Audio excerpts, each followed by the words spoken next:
Welcome to another episode of Maid Radio. I'm your host, Emer Semi, sometimes called Kasrujin. Today's episode will be a special one. As you can already recognize, we're not doing this the usual way. Today we switch things up. Let's try in English. So, for today's is also a special one. Let's hear the motto in English. This is the radio. For fun, by fans, with fans. And who is better to incorporate that enthusiasm, that love for all the whip inside of us than Dante? Hello, welcome to the radio. I'll just unmute you and hello. Hello, hello everyone. Uh, it's very nice to be here, and thank you very much for inviting me. No problem, I was thinking about how to just switch things around, and I know how you are enthusiastic about all things anime. Yeah, Basing about that from my experience talking to you and meaning of that, this is the very first question that I'm talking to everybody on this radio. Where are you speaking from?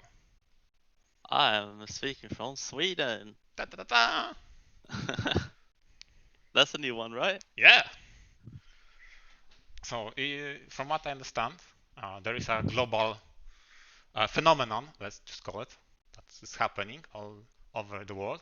I don't believe you guys believe in that. So how is there? How is that part of the world that does not believe anything changed? Well, we just got a recommendation about distancing. I Yeah. mean, we are usually the people who like to take distance from everyone else. So you were already in the pandemic mode before it Yeah, happened. yeah. It is interesting, especially since my point of view was that March was very scary. I mean, it was for the entire world. You don't know Yeah, what definitely. happens. Nobody was prepared, and it was troubling times. And because of that lockdown and all the restrictions that were put on me, it was like just anxious all the time. After a while, summer came, they lessened the restrictions, so I think a lot of people were not responsible. So they took it as like, oh, finally, I'm free. That That, was kind of what Sweden kind of took the approach of we just trust the government with the recommendation, and we mhm. did a very good job. Okay. But I feel like now the summer when it was very low, like we had no cases pretty much Yeah, at yeah, all, we started to care less, and I think that's what happened. We had the big thing now, the second wave on September. We yeah. start to have a lot, but I feel we have last week now got more recommended Mhm. restrictions, Okay. and I hope people maybe like get up there again and start to take it more seriously again. Yeah, I hope so too, especially since that period that had lessened the restrictions, it did not show the best nature, at least in my country, but I think across the globe. People were not taking that seriously, and couple that with how the virus progresses. Again, this is probably a speculation, but it progresses more during the cold climate. When the cold climate hit, the second wave approached. Now we're here, and the restriction came back, at least in most of the world. You guys, Yeah, so I heard England gonna have now another lockdown again, and people going, yeah, they're not happy. They're oh not yeah, happy. oh yeah, right. Can you briefly summarize, because you have a lot of exposure to the British people? Yeah, so I How, have friends. yeah, can you briefly give us how that progressed there? So to best explain, so I said Sweden trust their government. Yeah. They are the opposite. Oh shit. Okay. I They mean, just saying how they are not good, they're not trustworthy. So no look one like, look how divisive a topic was of a Brexit and how long it took for that to. yeah. take effect. Yeah, it's just crazy how, and the timing now when we were just done this game in Yes, May. exactly. I was like, for a longest time, I was wondering what will happen of that. Will it even come to fruition? Will they cancel out the Brexit? I didn't know. Like, what the hell? And it happened. Pretty low key, I might add. At least in my region, no one was talking about because there was a bigger impending doom, right? And took over all that conversation of Brexit and what that entails for the European Union. Yeah, it was a really bad timing Yeah. everywhere. Also, this is also the introduction for you how we interact with chat. We try not to be completely glued to it, but referenced from time to time. And where what Irvine is saying is true, right? The pretty drastic measure that they're taking. What I wanted to do is a little segue. What do you prefer, right? Because that was a very divisive topic in that country. Is it a Czech Republic or Czechia? Because that was very divisive in their communities. I think it was prime minister of that country against some political party. They were debating what their country should be called, Czechia or Czech Republic. To be honest, for my personal Yeah, opinion, I like Czechia more because it sounds like a country. Czechia Republic sounds like a, I don't know what to call it, like, a state? yeah, that's the word I was looking for. Thank you. It's just No problem. Czechia sounds more like a country to me, so I have more personality. But that's my opinion. Like, it's their country; they should decide. Yeah, but it's hilarious because that's the exact argument that they used. Czechia sounds like Okay. a country. Czech Republic sounds like a state. Okay, so we have the same Yeah, thought exactly the same argument they had. And one party said, no, it's a country, it was the republic. And the others, no, it is Czechia. The same. What I've now we're talking similar topic. You know the whole summertime and wintertime. Yes. You know you change the hour. Have your country have discussion of like not having it all? Like you decide you're gonna have only wintertime. Yes, it was like, holy shit, 6 years ago, 7 years ago. The talk started, right? And Yeah. they envision whether or not we should abolish that.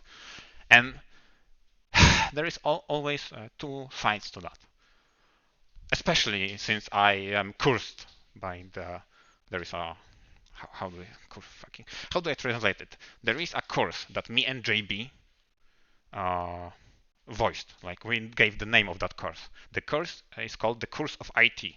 So Okay. all the IT professionals have very different world view, and this is my personal opinion that the day and the daytime saving zone, that the changing the hours should be abolished. That is my professional opinion on me. But on my course of IT tells me, you know that you will have to support that garbage. You know that because it does not change history. So everything that happened when that was uh, in force, right? It has to be implemented. It has to be honored. It has to work like it did before. Changing the flow of calendar of time messes up with IT infrastructure. Yeah, but it's the same as well. I heard good arguments last week. Is that what if a lot of countries take winter and a lot of people take the summertime? It would be like 2 hours difference. That's insane. But I like the best. The best thing I heard is like, why don't make 30 hours backwards? Like if it's summertime, then just go for. But that can lose its thing as well. So it's like, is this necessary? Should we just keep going then? Like, or should Yeah. everyone just be like cooperative for once and say, let's I do mean, this? you shouldn't fucking talk because you are part of the problem. You know the Yeah. fucking Sweden had a February of 13th, 30 of February. You know that. You guys had it. Fucking February 13th. I mean 30th. God damn it, let me write that. Fucking Swedish. Guys, what the fuck are you doing with that garbage? You guys But had it. that like it must be like 100 years ago. Yeah, it was longer time ago, but it's your fault. What the hell? You don't make anything easy. Like I don't understand. Yeah, there's also fun. That was probably that argument at that time. Like, what make it different? I think the history went down like your king didn't believe in the 29th of February once, but after a period of time they were so much behind of one day all the time they had to make it up. So they had 29th of February twice. Like what the fuck? Yeah. That's hilarious. We've done a lot of interesting. Like we remember the big war. I don't remember the years, but like Yeah. super long time ago, we took like over the whole Europe, and then after we were like, yeah, you guys can have it back now. We just took over the whole Europe. You mean the Swedish flood? We just took over so much shit, and then we were like, yeah, you can have it back because the queen in Denmark was, I think it was sister or cousin Yeah. to the king, and she was like, bro, stop doing this. And Yeah, like, so okay. I also vaguely remember a story about, again, because I'm not that historical versed in your story, so I can't really comment, but going back to the calendar, right? I heard the story that I think it was once before the Brazil, I think, had a messed up start of the year. When do you think year starts, Dante? 1st of January Hour. or the hour. Yeah. Well, is it like 000? Yeah. In most of the countries, but not in Brazil. They started in the first hour, 100. Yeah. I guess Because that makes one sense. Like because they had a one leap hour. forward an hour. Oh. At that precise time, so the year started at 1 a.m. Like what the fuck? Like so again, I would really like for that system to be abolished, to have a standardized clock without the saving time zones or whatever. But oh my god, I see all the problem with that already. There is a nagging voice behind my head. It's like you'll suffer to that. Like no, I don't want to suffer. Oh god, think like all the time limits you get, and then it's like, oh, you know that in the French because they have summertime, yeah, winter. Yeah. You're like, oh Yeah. shit. Yeah. Yeah, that's true. That's hilarious, but yeah. Yeah. So again, welcome to the experience of how we take one topic, we get 3 tangents, and we arrive into a completely different place. I don't even remember where we're going from. With a pandemic, then we get on the. Yeah, when we went on Czechia. Oh yeah, then there was time. Czechia, and then jeez, I don't know. There is a certain charm to this radio that just makes it derail, and we arrive. And it makes it natural, right? Yeah, like, it is. You're talking like. Yeah, it's a everywhere. conversation. It's like exactly how you would talk in real life with other person that is invested in the conversation. Thinking we would like script all this beforehand, how stale it would sound. Oh shit, that would be damn. That's so weird. It's like, yes, this is my question to you. Now, can you speak? Now I'm gonna give my opinion. This is my opinion. And this is the counter argument after listening to an opinion that is completely not pre-made before the show. Oh yeah, also the very good point from the chat. It would be an interview, right? Yeah, like, definitely. It would be. I mean, I think we still have to have segments, right? So yeah, that's important. Like, so you have a structure, but yeah, so you have a script exactly. will be like, oh boy. Exactly. So for the viewers to have some expectations.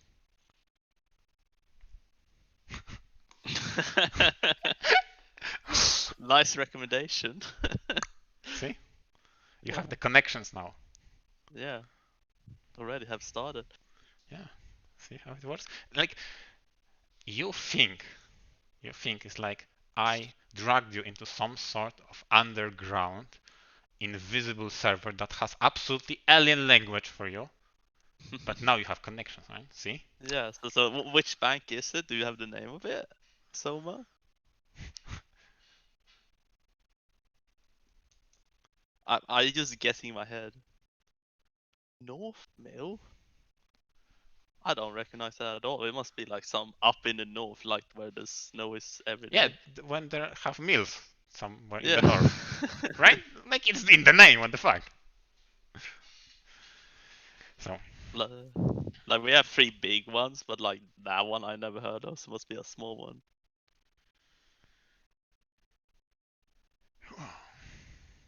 Oh, so it's just new on the market. So I think unless you have something on the introductions, we can move on. Unless you want Yeah, to I feel like enlighten we us have. with some of your knowledge of how is the Swedish way of life, and don't believe in any kind of environmental We and have got a work. recommendation how to live life. Oh yeah, far from the neighbors, right? Yeah. So nothing but Like there happens. was one really, I think that's the best reputation of Sweden. They said it's like a pitch, and it says, "Oh, finally, the 2 meter distance is finally gone. Now we can go back to 5 meters." Yeah. Oh yeah. Can you find that picture because it was stunning when I heard about that. When the recommendation says you have to keep distance of 2 meters, Yeah. and now the period is over, right? The first wave is done, and finally we can go even further away from And we neighbors. can go back Yeah, away from people. that was hilarious. Also, Shall I send it to the chat? yeah, exactly. Post to the chat. So, I think you should have the so permissions. to give more context, I cannot send it. Probably not permit. Yeah, now you are because I forgot Thank there you. is one permissions. So just to give context for anyone who don't know Sweden, like we are we are creatures that doesn't like conflict, and conflict means a lot for us, as in giving eye contacts can means the end for some people. I don't know why. So imagine, like, think yourself in Sweden. You're gonna go on a bus. Yeah. You see every row. There's one person on everyone. Like there's no two people sitting beside each other on those two seats. Yeah. Just one. And some people even put their bag on the second seat. It's like Okay. don't sit there. Like I don't want to have conflict like sitting awkwardly with you. Hell. So at that moment, like everyone filled by one. When I went to England, everyone Yeah. filled from the front to the back. Yeah. But in Swedish, you fill by one, and then you fill the second spot. So you're gonna Wow. have that. So do you think the next level of that someone need to ask someone, can you please remove your bag? That's easy, right? But Yeah. think for a Swede, it's like, holy shit, what if she said no? And it's gonna be a conflict. What should I do? So you always go one step ahead, and you do not put yourself in that situation ever. Yeah. Even if we have to wait for another bus, it's like at least I didn't have to ask them to put their bag down. Oh no, they take the problems. That I'm glad for. They don't take the next bus. Like, oh my god, that would be terrible. So I have made this fun sometimes that when I walk down the street, I Yeah. look people in the eyes just to make it awkward. It's so funny. Because Wow. they like, why are you looking at me? Why are you looking at me? Just like, oh yeah, I can look at. It's like, oh yeah, you stop looking. It's just fun because it's so harmless. Like Yeah. we are so shy. Come on, not say we're shy. We just like, what's the word? Reserved? Yeah, that's the word. Thank you. Okay. Reserved. Uh, So it's like when you know a Swede, we are like very sociable, but yeah. well, I heard the same with Japan, like they are as well very reserved, but when you know them, they're like really nice people. Yeah, I heard about It's that. That they don't, how do you say, they don't really approach if they can help it, but if they are approached, then they try to help to the best of their ability. So they are very welcoming, although they steer away from trouble. So that's yeah, again from what I at least what I heard, it's how that functions. yeah. So yeah, I have a question about that because you're the broken Swede, right? Do you feel like your contacts and exposure to the British people broke you? You're the defective one. I feel like I was that a little bit before, but it's kind of new thing when if everyone does it, you do it, even Yeah. if you're aware of it. That was me at the start, like, oh, people are gonna awkward distance, and I'm just gonna do it as well, so I don't stick out. But I will say, yeah, I think the British make it more, so I become the broken one, so I did that more. So like I'd be more brave to do it, so they actually gave me some confidence. Yeah, but uh, uh, But I will still say, admit, I still do the whole like avoid eye contact. But when I happen to get eye contact, I use more like being neutral about it, not panicking uh-huh. about it. Okay. Uh, Again, just to unveil a little bit of mystique, I'll just tell everybody you identified when we talked like an introvert, as just like me, and I want to ask you again from your approach to the social situations. How do Yeah. you deal with local game stores then? Do you mean like the whole eye contact and Yeah. Before that pandemic. is interesting because there's people more open about it. Because I feel when it comes to games and hobbies, you know Yeah. that if I go inside this lobby store, I see a guy holding cards, and you see, oh, it's the same card game I'm playing. You can go talk to him. So you're Maybe like a little bit awkward, but like they know they can be comfortable. so I think from what I understand from you, this is I think this is the one characteristic shared by a lot of introverts, that if you have no guarantee of any topic that is common ground for you two, it's you assume the worst and you stay away from people. But if you have a guarantee, absolute guarantee, that they have a topic you can open up with, they're warm people. Like you Yeah, said the example. You have a local game store that you walk into. You know what they're doing. You've seen the people play things that you know. So you have immediately one topic, just yeah, one, that you know yeah, they like or they talk about. yeah. So that was an interesting. I cannot give source of this, but they did a little fun research of it was more video games Yeah. versus we call the football people. Okay. No, there was more people going out the pub. Sorry, so they Okay. were drinking. Hmm. So when there was two people drunk and they got friends, like they never know each other, they become friends through being drunk and stuff. Yeah. And then both become sober. They never talk to each other again. Hmm. But they showed that people random meeting in a video game environment, so you like cons, like anime cons, Yeah. or people more tend to be friends, like for more trusted friends. You mean like long term and Yeah, long yeah. term friends. Because yeah, that's why we come to football as well. Like, um, because they know, like, if you go to a con and you play a fighting game, Yeah. we take Guilty Gear. Yeah. You see someone play Guilty Gear, you also, should we play? Yeah, cool. You Hmm. both know the rules, and you know it's this hidden rule, like don't be Yeah, that'd be a scumbaggy or jackass, right? yeah. And that's a trust between two of you. And that's kind of the same with football. Like if you go to you see a lot of people playing football, and you ask, "Can I be with you?" And it's like, "Yes." That's like the hidden rule again. Like you expect that you don't pick up the ball and run into the goal like you play football. True. Yeah, or soccer, depending what you prefer. Yeah. Given the topic that you open up, the conventions and the gathering of people, Yeah. did you meet a lot of people on those kind of events? Because to be honest, I never went to any conventions ever.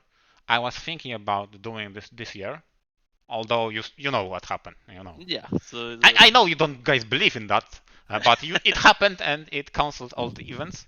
So yeah. my thinking just got buried under all that news. Did you So meet? I will recommend everyone here who never been on to one is I recommend smaller cons that have like anime and video games because when you go to the big ones, I went on London Yeah, called the Expo. yeah, That's so big. That is more like commercial like, so they have like standees where you can play games. But it's not the same as the smaller ones where everyone have bring their old TVs and consoles that anyone can sit and play. Because that is more like a queue. So you must like, oh, you have 20 minutes to play, and then you must to make the next people go. Because it's a lot of demo gaming. I mean, at that point, when it's very bloated and very big, it's less about meeting people and connecting with others and more about marketing aspect of that. Yeah, exactly. So I recommend to find like a smaller one, or like it's not a official by a big company. Like it can be a big one. So like we have in Sweden called Närcon. Okay. That's very big in Stockholm, and what I understand is have that feel of smaller one. I have never been on that one. I was one more south of Sweden. I cannot remember the name because it was so long ago. Yeah. But that was like 100 people, and that was enough. And there I met a lot of people through that. Oh, okay. Interesting. So that was like again, just sitting play. For some reason, fighting games where I connect with everyone, like playing the most recent or just any fighting game. You always start talking like it's just you and them. First you play a little bit, but on the third match you start laughing about it when you start to just talk. Like it's so natural. Should we talk about that, Dante? Yeah, sure. Should we bring the question and probably something that might actually be asked with Q&A, but we talked about it earlier. So when we meet, when have we met, and how? Okay, yeah. How we met, yeah. Maybe you'll start because I want to hear your story, right? Okay. So I especially just take a little, especially the part about the divorce. That's what people want to hear, right? That's the hypest shit. Okay, so we start. That was a program I downloaded, recommended by a friend of mine called Beyond, and he said, "Yeah, you can play Yu-Gi-Oh and have all the cards," and I'm like, "Yep, that's cool." And you can be the anime characters. Like, yeah, that's pretty cool too, I guess. Yeah. On that server, there was another dude called Dante as well. So Yes. I became like pretty popular just because I had the same name as him. And I would add that I beat him once in a duel, and damn, that made a little public information. Everyone like, oh my god, he beat him! Like he's so popular, this guy. But then, like just anything, I just randomly do people. But then I met this guy. Yeah. And we had fun, and what I remember, we did like a chit chattering and just had fun. And I remember he played a fun deck, and I think that what made us talk a little bit more, like how fun it was. I And we think talked more. I think also what makes a connection, right? I think I talked about it in previous episodes that human connection is something that it takes two-way. You have to give and take. You both need to contribute. Otherwise, it goes stale and goes nowhere. Yeah. And Exactly. I think what also helps, what I said, is some sort of adventure, something experienced together. And there is a little bit of that here, but there is also one thing that I think strengthens the bond: having an in-joke. Yeah. So having something that is a bit personal, but it's a joke. It's like you both get it because it's a meme, something that happened, something that is tangible, that you share with someone else. It's not something that I can tell to other people and they'll get it, but it's something that you will get it immediately. Like when I'll cite, like let's take this radio as an example. I'll say I know a person that is the quickest friend inviter ever. No one knows what the fuck I'm talking about. And but here I started laughing immediately. Yeah, and you know what I'm talking about. Yeah. You know what I'm talking about. Because it was tangible, it was something that we connected and we laughed. Even though that is absurd. Yeah. Like it's not a skill, it's not something that has a dimension to it. Did I ever tell you why I was invited so quickly? Yeah, tell me, yeah. So that was the thing when you did those. So you could do team duels in this Yu-Gi-Oh game. Yes. That was really cool. And the important part was that we both said we should play. Yes. And normally when you get two randoms to play, they just randomly invite someone. Yep. So my point was like, I always want this guy on my side. So Yeah. I memorized where the window boxes where you can Uh-huh. invite someone is, and my mouse was already hovered over their selection. Like he's always on the third step. So you get it first and Yeah. accept. So we were in the same team every single time. Yep. Again, but it was funny enough to create its own in-joke, and people connect through that from shared experiences, and they form some long-lasting, deeper relationship with others, right? And Yeah. ours was like exactly like you said. Since we goofed around in that program and we found some random people, you decided to say, no, I'm not playing with randoms. I'm going to be on his side I every went like single time. Yandere kind of level. Yeah, a little bit yeah, under. Right? Yeah, that's true. Like, no, you can't have it. It's mine, mine. Yeah.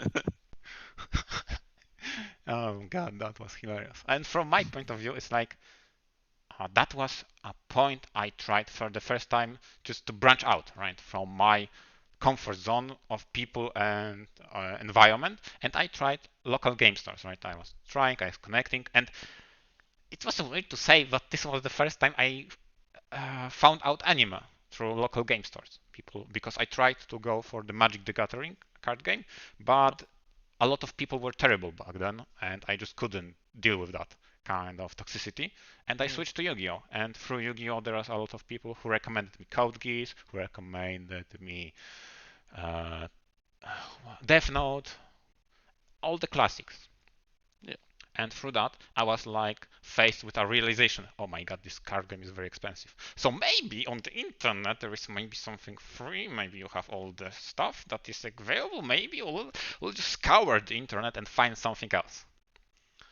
And me and holy shit, am I going to add? Yeah, there was a guy. How do you introduce? Because we have already FM, we have JB, we have new person that is in the legend of Semi, that is BP. Now it's uh, When we had the guy Tomus-san. from Yeah, there was a Tomus-san with whom I played. The guy became a lawyer. He is right now in Belgium. He is a lawyer in Belgium. He's a nice person, by big the way. achievement. Yeah, it was damn. And I met him on the tournament in Yu-Gi-Oh, right? What the fuck? It takes the life takes. Seems like there's a lot of lawyer playing card games. I Yeah, that's true. remember on my local game store we found there was a lawyer there, and they Mm-hmm. talk, and he gave a lot of people recommendation of stuff if something happened to you, what you should like Yeah, search for if you find your true job you want to find. yeah. It's very And interesting. I believe he was the one recommending me that program, and we played a couple of times, but he wasn't in the best, how do you say, environment at home. Be it internet problems, be it family problems. He wasn't online very often, and Yeah. that's how I like. Okay, he's not, but I am. Let's try randoms here, randoms down, and just like you said, there was a person who won a duel that was announced, and I was like, oh, maybe I should play with that guy. And lo and behold, we connected over fun jokes, crazy decks, because I liked to experiment, and I had a very crazy decks. And I think the most I think there is a worldview and how we approach, be it games and life, is that we are, or I believe, if I'm wrong, correct me, but I believe that to be true. We are both competitive, me and you, Dante, but we don't need to win. We like Yeah. the rival aspect of having a skill that is improved through someone trying their best and I'm trying their best in turn. We don't necessarily need to win, but we get pushed to our limits or to. I want to play the best. I want to Yeah, play what the game want us to play at.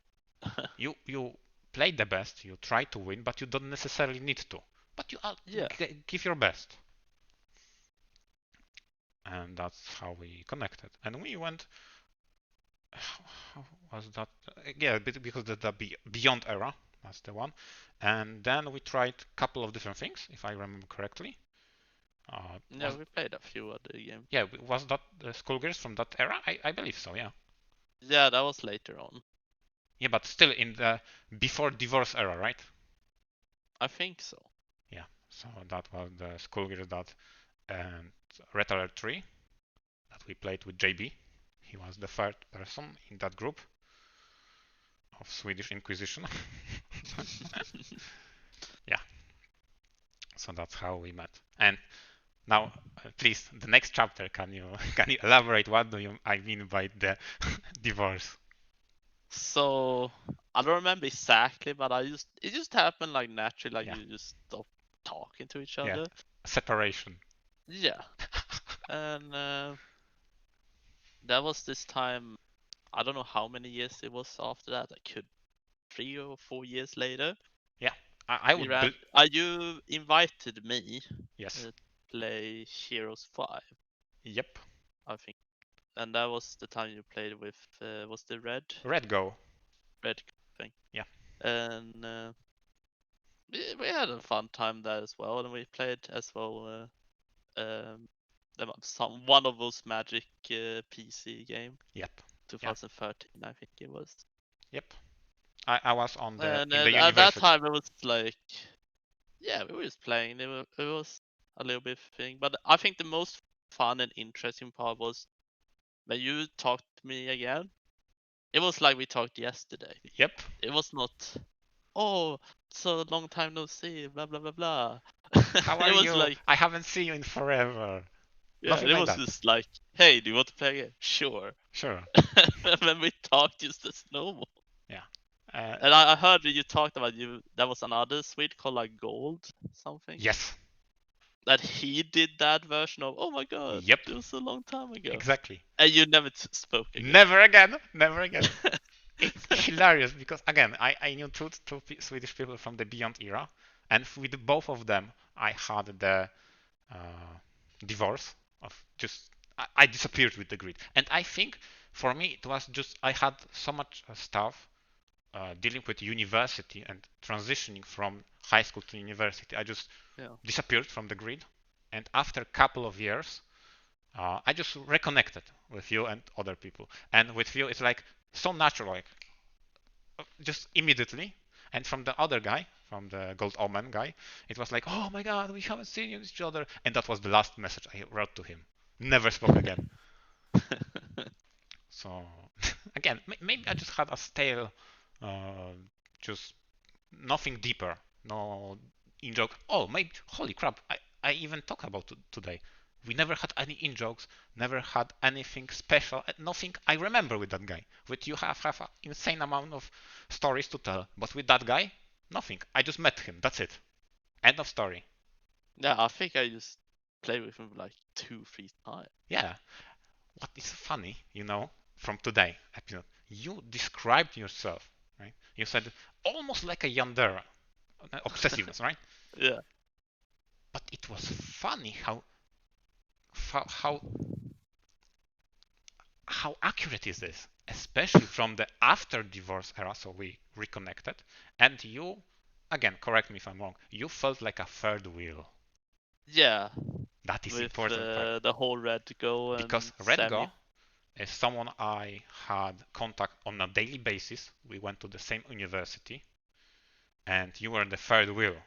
We never saw you. We only heard you over the internet, and you felt like, just you went tsundere on me. You transitioned from yandere to tsundere. You were Yeah. like, I don't want to play today with you guys. Whatever. I don't really care. And I tried my best. Maybe you want to play. Maybe you want to spend this time with me. This time, and I tried to win you over Yeah. on that time. That was certainly hilarious. And this is the crescendo that I'm working towards. The one thing, the one thing that worked, that uh, brought back you to me, was a fucking fighting game that you were talking about before. That you connect on fighting games with everybody. Yeah, it's so weird, like, but I guess the big part with fighting game is just you and that other person. It's just you two, Yeah, it's so and you weird. kind of like we can go a little anime style on Yeah, this explanation. Is that every attack we does have a feeling behind it. yeah, Everything moves like you connect. Like, oh, the defensive person, like, yeah, he liked to use these moves. He liked this character. No, I understand because, like, oh, he played the edgy guy, so yeah, he's probably edgy, you know. Yeah, You know, exactly. you get a lot of Yeah. ideas, and like. Oh God. Reminiscing about those old times is certainly brought a tear to my eye, I have Yeah. to say. So yeah, when later on when you start talking to Red Go, Yeah.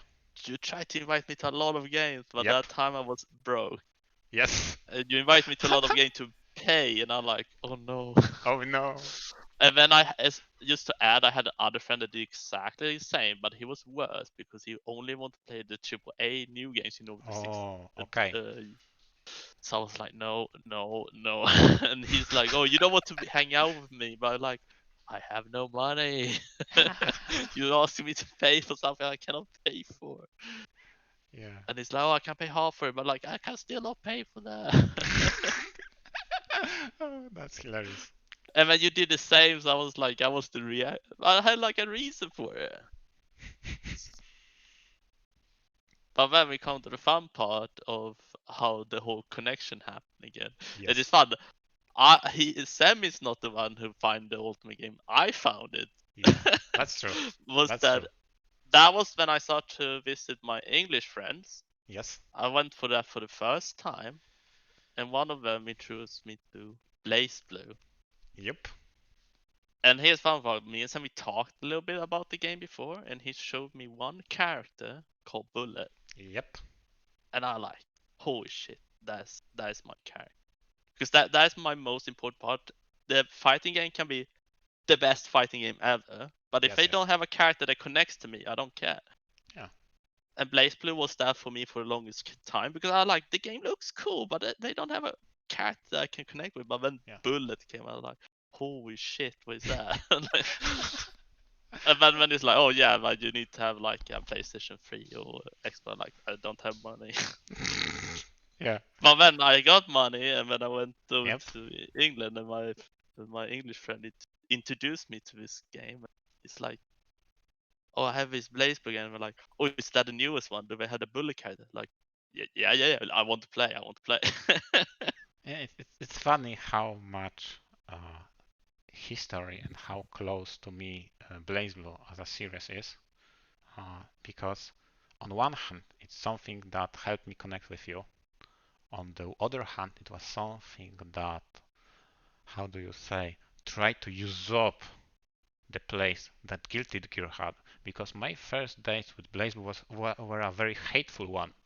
I didn't like that game because it tried to replace what Guilty Gear was for me. And Guilty Gear was something that I had a lot of good memories with playing with JB. So it goes back full circle. But due to legal troubles that the company had, they replaced one series, that being Guilty Gear, with a BlazBlue. And I was very skeptical and was very negative about that game. But somehow that game introduced me to the idea of visual novels as a medium. I am still on the fence whether or not I can call the story portion of BlazBlue as a visual novel or not. I don't I know. call it a visual novel. Yeah, I mean, you can. I'm not. I think it still fits the definition, but this is the thing that resonated with me enough for to explore other venues, and just like that, it opened all me to all that medium, and for JB to recommend me Nekopara, because Nekopara was my first recommended visual novel that I played. And I don't remember was it after BlazBlue before, but that is the origin of me when it comes to the visual novels and that part of myself. Again, this is so weird how a lot of things in my anime life, let's call it that, goes back to either Yu-Gi-Oh! And when I met all the people I know and influenced me, or BlazBlue that strengthened the bond I had with a lot of guys I knew. It's insane. So Yeah, those two. question. Yeah, I want to know your version when you saw I started playing Blaze Blue. What was your reaction? You yeah, finally saw a game. like again, because we talk about the after divorce era, right? when I thought to reconnect with you, and I tried my best to find something to play with you. I don't remember all the titles that I tried to play with you, and I also marked BlazBlue as something I failed again because I tried to, but you didn't reciprocate until you got the bullet, and now it connected with you, and now it worked out. Holy shit! I bought PS3 just for you, Dante. Remember that? That's insane, right? So Yeah. my reaction is like, Then you became the yandere. yeah. It's in a weird way, yeah. That's true. You converted me into your own ways. So that this is so weird, like, and it's a bit personal, obviously, but it's so fun and makes me smile. Just again, you don't see me because we don't use cameras, but the entire segment that we talked about our history together, it's like I had a smile from one corner to the other, right? I had my face in the banana mode all the time. It's so interesting. Like, how many years have you now been? I don't know, but So you're absolutely over 10 plus, but it's like amazing how it can hold for so long because I have so many internet friends, like I don't talk pretty much anymore. If we tally the period of divorce, right, into the length of our knowledge when we knowledge, no, how long we know each other, if we tally that up, you exceed everybody that I know and have Yeah, contact same with. for you. Like, the longest I have. If we discount the divorce, you might lose to JB only. That's the only person you lose to. That guy. Just because I was in high school with him. High school Yeah. and university. And just because of that you lose to him. That's the only way you don't win with FM because FM I met on university. So you don't I mean he doesn't beat you. So you if we discount the divorce you're on second place. But if we count that period then you absolutely take over everybody. And it's insane, like if you think about it, how I don't know, menial, how pointless, how weak the relationships with others from school there are. Like just because you're forced to the same place, and especially I have to say that the education in Poland is not the greatest. There's a lot of, how do you say, bad-mannered kids like bullies, etc. Yeah, it's no different here. Like, I Yeah, guess it's but everywhere. at that point in time you think about, holy shit, I have to encounter those people for the rest of my life. But no, after those years of education, though, they disappear from your life completely. Yeah. Even those people that I had, like, let's say, neutral to positive relations with, I don't know them. They just disappeared. They went their own way. I never had any connection with them. Sure, we met a couple of times. Sure, we just had some probably hobbies that intersected, but never on a more meaningful level. They were your school friends, pretty much. Yeah, that exactly. Like some of them I didn't like, some of them I did like, but again, it was all very fleeting, and it came and go. But if I were to be asked at that moment, like, holy shit, this is the people I know, you can't take them away because I'm alone then. That was the perception. So it's insane, all that stories. Holy shit! Oh, that took us almost 50 minutes. Yeah, it's a big story. Yeah, Like, it is. Hopefully, people enjoy that part of. I already seen a nice common story of a beautiful bromance. Yeah. That's the truth. Yeah. Thanks, Ervi. Yeah, if you look back on that, it's exactly like he described it. It's two random people that are very passionate about the things that they do and have a similar worldview met in a very weird scenario and bonded. That's it, right? Yeah, but like I told you before, what's the odds? Like, you could have reacted the game, or like you have accepted someone else to play, and then we two said yes, we're gonna play at this hour, Yeah. this time. What are the odds? Holy shit, it's insane. It's so hard to replicate. Yeah. It's crazy how life can go just Yeah. turn suddenly in a great and beautiful way. Yeah. And again, I have to stress that out. It's something, the experience is something I won't forget until the day I die. It's that impactful. Yeah, it's probably one of the biggest stories I have to tell. Yeah, So exactly. Yeah. I know this guy that I just totally like never played with for a few years, and then we just came back and we just best buds again. Yeah, exactly. Like nothing happens. Yeah, sure. You had to deal with your life. I had to deal with my life. Now we're somewhat uh, somewhat tangled our life, and we have Yeah. it reigned. We have a control of it. Now let's be mature friends. Like we grown up to be people who respect each other. We can disagree, and we often do. We have different opinions. We voice them over. Even if they are very critical, we understand the position of the other person. Uh, and that's it. Like, we're two adults, now friends. Right? Are you sure Best about buds. that? Yeah, obviously there is a child inside of us that Yeah, speaks but about. I feel like having what they call the childish nature is like important. Yeah, that's true. There is some sort of innocence and passion inside of that. But There it's is just also like a. to break your normal life, like go to Yeah, work, yeah, yeah.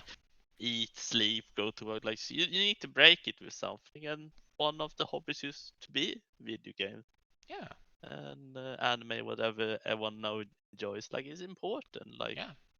you That need is to play. absolutely Like true. literally, you need to do something fun. Yep. So it took us a while, and I think we exhausted everything we wanted to say about that. What do you Yeah, say? yeah. I think we got the story down. Yeah. So now finally, after 50 minutes, we'll go to the first segment of the day. It's called Backlog Review. In this segment, we go over all the things anime related or adjacent. Yeah, if you feel about talking about video games, we can talk about that. And we review, we talk about our experiences and what we want to share. Do you want to start?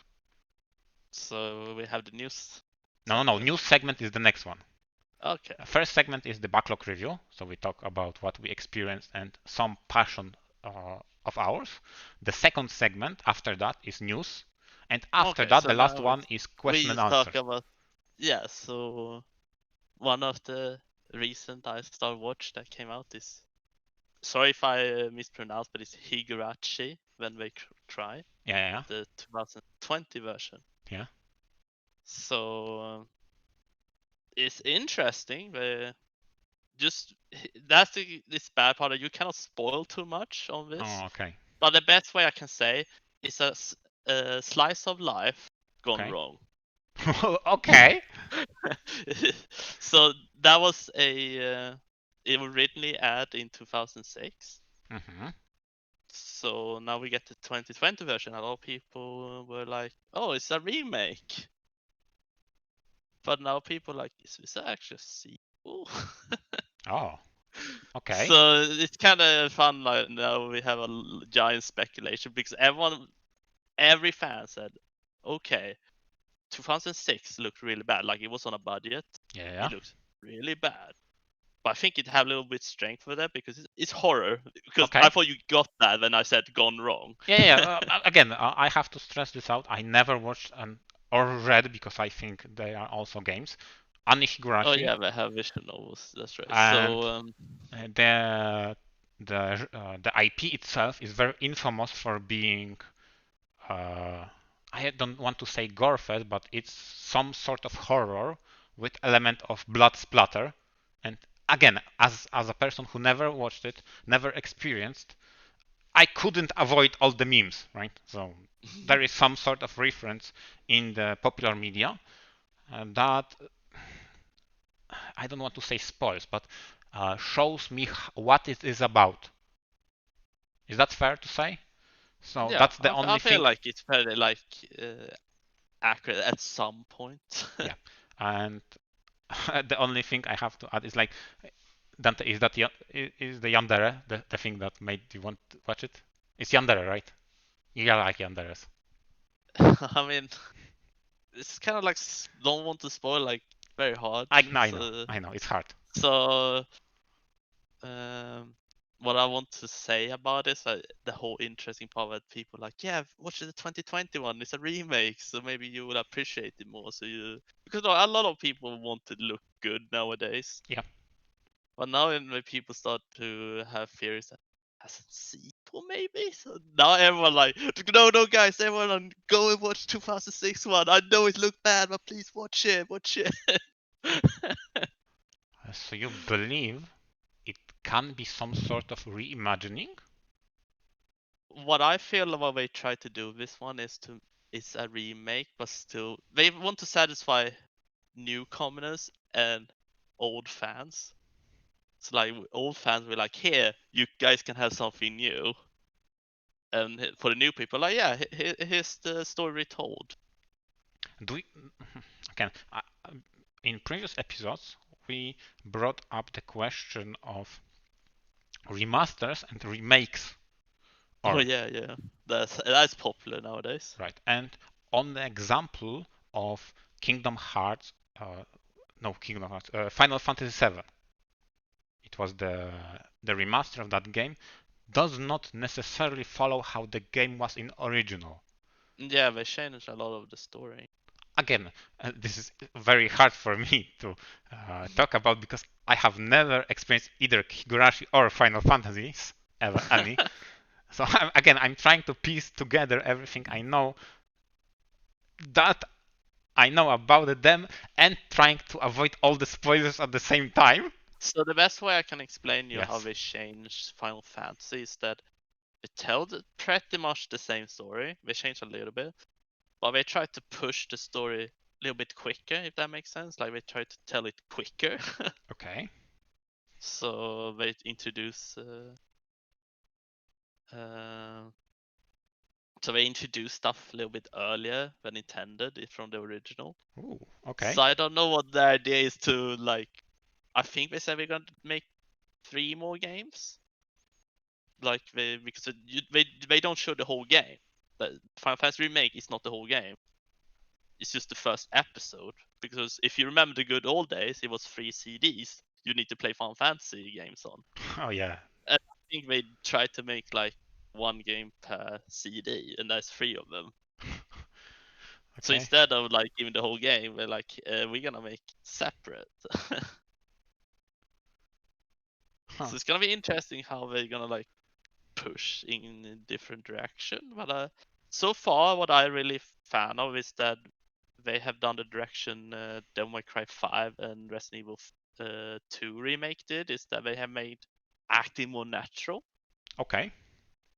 And that's what Final Fantasy 7 did as well. Like they kept the characters that you remember, but they more natural. I really like this new direction of acting, like more natural. I want to make sure your examples that you cited, the Resident Evil 2. Again, I haven't played any Resident Evils, and DMC5. Those were examples that you talk about the direction rather than the remake aspect. Yeah. Okay, because they share the same engine from that corporation, right? Yeah. Okay. Because Resident Evil 2 actually is also a remake or remaster. Well, they No, want it's to a call it remaster. a reimagine, Or but I call reimagining. it. God Yeah, damn but it. it's like a remake. It's a remake. Or is it a remaster at that point? Because It's not like it's not a remaster. It's definitely a remake. okay, Because a remaster is just they made it more HD. I'm so confused right now. So a remaster is just basically you make a game look more HD and more So it's up like to updated engine, yes, updated textures, supporting the today's Yeah. resolution. A remake is to literally upgrade the graphics. I mean, to remake the game. That's in the name. Yeah. But now we're starting with a new word, reimagine. Reimagining. Like, why? Just call it a remake.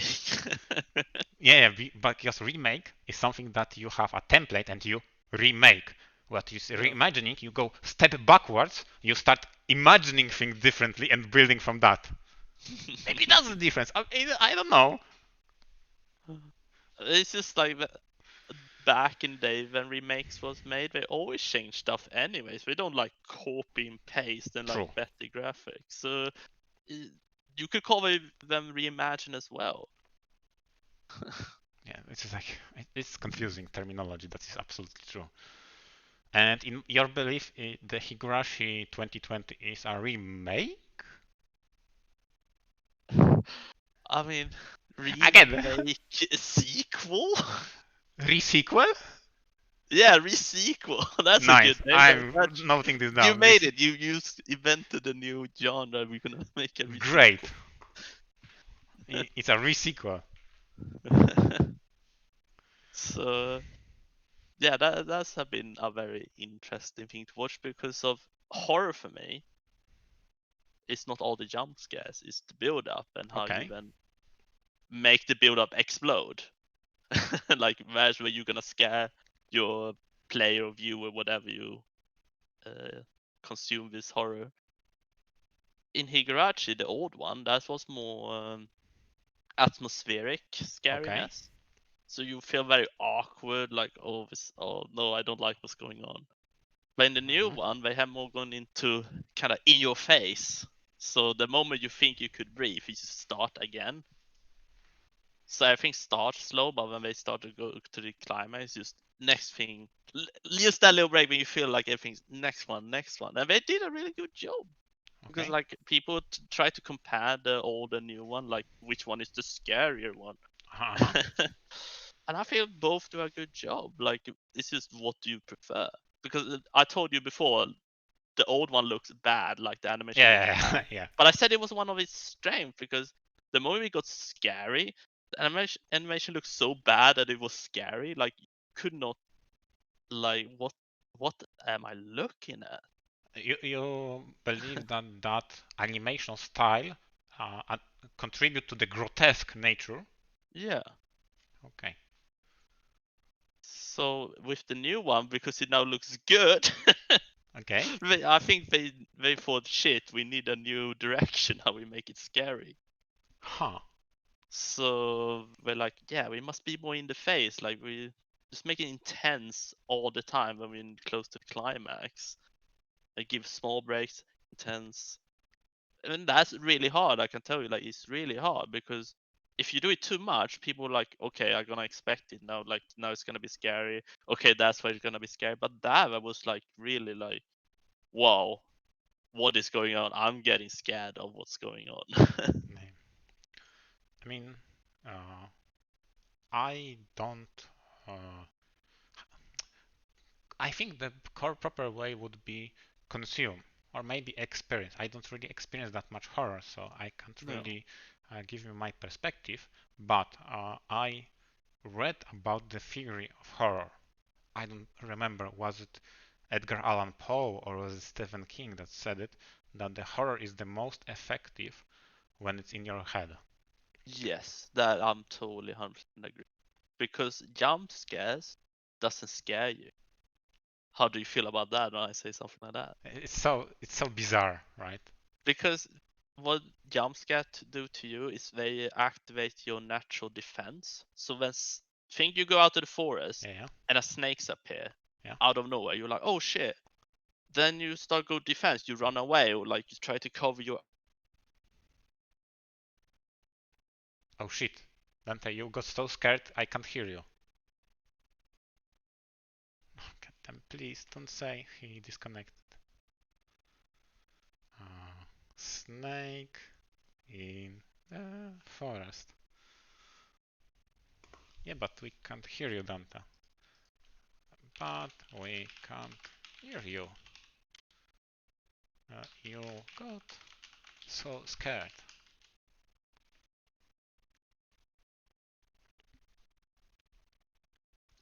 Okay.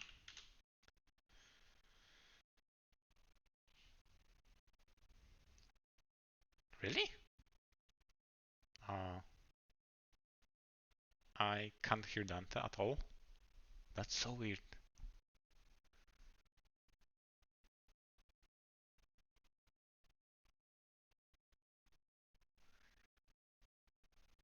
I mean, it's not to be too negative, but it's my. Oh, really? I don't know, but it's very important for me to hear Dante because I'm recording for the YouTube.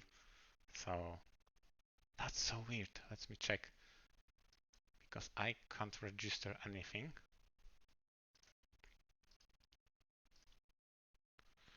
I hope. God damn it! Really, server issues at that. God damn it.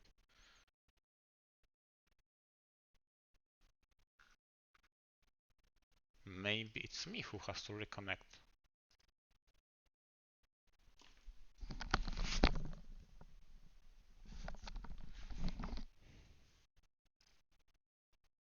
Yeah, it might actually be on my side because I can't hear anything.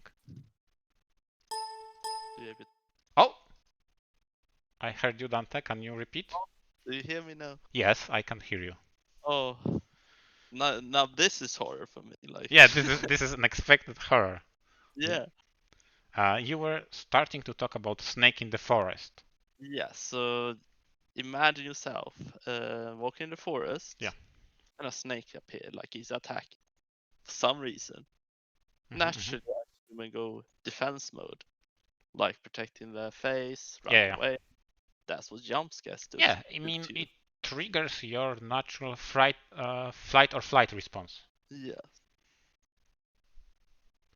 And and that's what a lot of people think is what makes it scary. Like I heard people saying, the more jump scare, the better. And I'm like, oh, oh, you don't know. yeah, and just to add to that, my experience from expert from horror, I watched Amnesia: The Dark Descent, and it was the scariest stuff I watched from a something that I don't believe I could experience that. It was too frightening to me to watch. That is supposed to They be did a really good job on experience the to sound. play. Like I couldn't take it, right? Watching.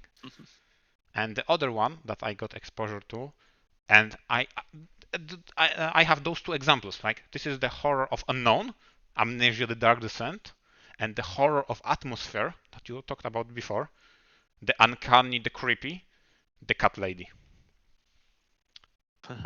Do you know the cat lady game? Yeah, yeah, I have played It's that one. insane. Oh my god, I had so much nightmares after watching that one. Again, I never played either of those, and Yeah, Cat Lady is crazy. both of them screwed with me too much. I think there are some horror elements in other games that I experienced, but I haven't played anything that is pure horror. Let's just say it. I have a good example of a non-horror. Yeah. So you know the game Gears of War? Yes, I know about that, but I never played it. Okay, so to make a short description, is a human race fighting against a race called the Locusts. Okay. So we try to defend ourselves from. And here's an interesting part of the story. So you're the soldiers, and Yeah. you get an information of that. There is something called the Berserker. It's a giant, and you get all this information. Like it's blind, it relies on hearing, and it will run over you like a rhino. So you get all the information you need. So you're like, okay, I'm ready for this Berserker. Yeah. Yeah. And then you have a little bit fighting, and then you come into a big room. Out of nowhere, surprise, the wall breaks, and there comes a big giant thing. You panic. And what do? You obviously make a lot of noise. You're shooting at Yeah. it, Yeah. and then inside in the way you're gonna run, and it makes this weird noise. I can't do the noise, but it's just so scary, and you don't expect it, and you just fail and die. And remember, I told you got the information, Yeah. Yeah. but you didn't use it because you got in a shock of like, what's happening? What's this big dude? Oh my god, I'm dead. What? And then you're like, oh shit, he told me about this berserker. It's hilarious how you described to me that experience in horror, or at least build up to that horror Yeah. experience or horror moment that is scarily similar to a story I heard from person taking, get this, driver license exam. Okay, when you taught how to drive a car, what you Yeah. thought about is don't step on brakes hard. Just make it slowly, make a few steps. No, it's like a smooth. Yeah, exactly. Don't push it all the way because you will break them. You will damage the systems. You have to make it few times, breaking smooth transitions, just like you said. So imagine this is an instructor that says to you, "Don't do that," and you're like, "Obviously, I know that, because I heard it. Okay, I won't do it." And then he turns to you and like, "Boo!" and he scares you, right? And what Yeah. do? Your instinct is to slam that brakes. Can you imagine having That that, sounds amazing. right? And you are absolutely prepared to don't slam the brakes, don't do thing. Okay, I have internalized if everything, it's in my blood, don't do it. Then he scares you and you do it anyway. It doesn't Defensive matter. system.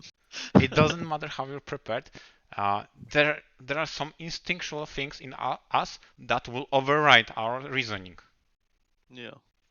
I don't remember the rest of the story, whether the guy passed or could defend himself or whatever that happened. Because in my personal opinion, that was absolute bullshit if he were to be failed for that. But I on the feel other like hand, should he compose himself? It's very difficult to say. he will get a thumbs up because he then reacted if something happened on the streets, so he react to it. Again, I have no connect. Don't have the rest of the story, whether or not he failed or he passed the Yeah. exam. In my personal opinion, if he got failed for that, it was annoying. Yeah, Yeah, let's be honest. It was that will dishonest be technique. mean. That was very mean. I would even go as far to say it was very dishonest way to generate money because if examinee or examinator takes money from examinee to make a test, then it's like you made more money because he will have to repeat. That's very dishonest. Let's hope he just tested his reaction I hope so too, and right? he failed because of an other reason, not for Yeah, the exactly. yeah. If he failed Let's for hope another. it's for that. Like otherwise, it's amazing. Like how you can try the reaction Yeah, mode. exactly. What the hell? Because I had a fun trip 2 weeks ago. Okay. So I was helping my mom. She wanted she needed to change glass on her window car Yes. because it had been broken. So obviously I need to drive with my car, and then she drive her car. So when we go back home, Oh she yeah, need yeah, to ride my car. yeah. So at one place we have this very close to the forest, like very close, very narrow road. And she said to me, "Oh, there's a lot of deers now, so drive slower." I'm like, okay, okay. But the moment when she said that, I just see 8 long white legs, Oh and I god. stand still. I'm like, "Mom, those are mooses, not deers." Oh. This is giant creature. They're so beautiful, but the surprise when I was ready for a deer, I got 2 giant mooses in front of me in the Oh road. dear. Oh dear. And that can Whoops. be scary, like because it was a mama moose with a child. And even the Oh. children are big. They can go defense mode. They will attack, and he was slowly walking towards the car. And my mom just told like drive backward slowly. And we were so lucky. What it was just trying to do was go into the forest. In like there was a little road to the side, Yeah. and that it wanted to reach that, but it was a little closer to us. So I was happy it was not for attack because if they go attack a car, they just go up on the hover and just slams it, and they can even Damn. slam the Damn. windows. I mean, Very strong. saying that story, Dante, you make me feel bad a little bit because I made fun of you guys for not believing the global pandemic that is happening. But obviously, from what I heard, you have other things to fear because the Yeah, nature is attacking you. There is no need for plague. Now I yeah. feel bad. You have who knows what dangers you have there in your Swedish forests. Do you guys have any kind of like dangerous animal? Maybe, but I don't drive. I live. Yeah, but I mean like general. Like, do you have bears or? Again. I lived my entire life in too much of a Oh, you're a metropolitical. city boy. Yeah, I'm Yeah. a city boy all my I'm the life. country boy. I'm the country boy. Nice. Uh, I don't encounter animals. Maybe squirrels, maybe boars. That's about it. I was always the city boy, and pretty much it. I know that there are a lot of deer signs on the roads, but from all my experience driving with father who drives the car, we never encountered any deer at all. Okay, that's interesting. So Because DS doesn't understand traffic rules. really, I think something has to be done to educate deers about the traffic laws and how that functions in a civilized society. Yeah, you cannot discuss with a moose. If they want to be on the road, they are Yeah, on the you're road. right. They decide when you can drive through. Yeah, exactly. Mooses are not progressive enough, unlike deers. They understand the civilization goes forward and they have to be up with the times. I want to, I want to hear you proposing that bill to educate deers. Yeah. I just want to hear that and look at. Make the DS great again. Yeah, make the deers great again. Oh my god, the deer conglomerate will thank you for that later. For they got representation in the Parliament of Sweden. I don't know. So, by the way, we're on the topic of deers that came from the topic of horror, that came from the topic of remake, that came from the topic of Higurashi. Just to show you how many tangents we made along the way. It's hilarious, right? But it makes for a good story. Yeah. Um, So if we're gonna go a little back, it's not yes. anime related, but a little bit back of a game I stopped playing. I mean, But I think it works better if we segment by. I don't believe genre is a good uh, description, but we just have a block of anime, block of games, block of etc. etc. Right? So I would prefer for us to exhaust all the animes before we go to the backlog review of other stuff. Is that fine with you? yeah, that's totally fine. Because from the anime standpoint, I did not watch anything since the last episode. I was busy with other stuff, so I can't contribute to that at the very least. Although I have my eyes peeled on the Mahouka, which is the anime that is airing this season. I mean, there's multiple animes that I'm looking forward to, such as ReZero Season 2. Yeah, I saw the first part that was like last season's. Mhm, mhm. I mean, Uh, you know my approach to anime. I just wait yeah, for it to mm, be over and then I binge the yeah. series. And It's just I just not gonna give my opinion on it. okay, sure. Just let me experience and I'll go back to you when it comes to Yeah, then we ReZero. can go back on it a Yeah, bit. and for the Mahouka is I really like that anime. It had a how to describe it. In previous episode we talked about how anime portrays female characters, or I would even give them names of obtainables. So potential romance interest in different anime, and I always admired characters that know what they want. So they approach protagonists. They are more proactive than others, right? Yeah. I'm not discounting because I also like tsunderes and they are the opposite, but I always admire that drive. They know what they do, they pursue what they want, and they don't create a very weird and overdone schematic of anime of a protagonist who doesn't care and the gears who doesn't approach, right? So absolute stalemate. In a way, Kaguya-sama made it perfect because inside of them they want to approach, but they don't because they are conflicted. And with Mahouka, what impressed me the most was the protagonist, who is very proactive is wrong word because he doesn't pursue, but he knows what to defend and he stands his ground a lot. That's a really cool aspect of him. Uh, it's on the incest side, of anime, but still, the way the siblings have the chemistry between them and how they have each other back before we talked romance, it's just like breath of fresh air in a genre of anime that likes to see this is the potential shipping and pairing you might like, but we will never tell you a definitive answer. Bye. A lot of Because anime that goes that. little problem with animes, like we have already mentioned tsundere, Yeah.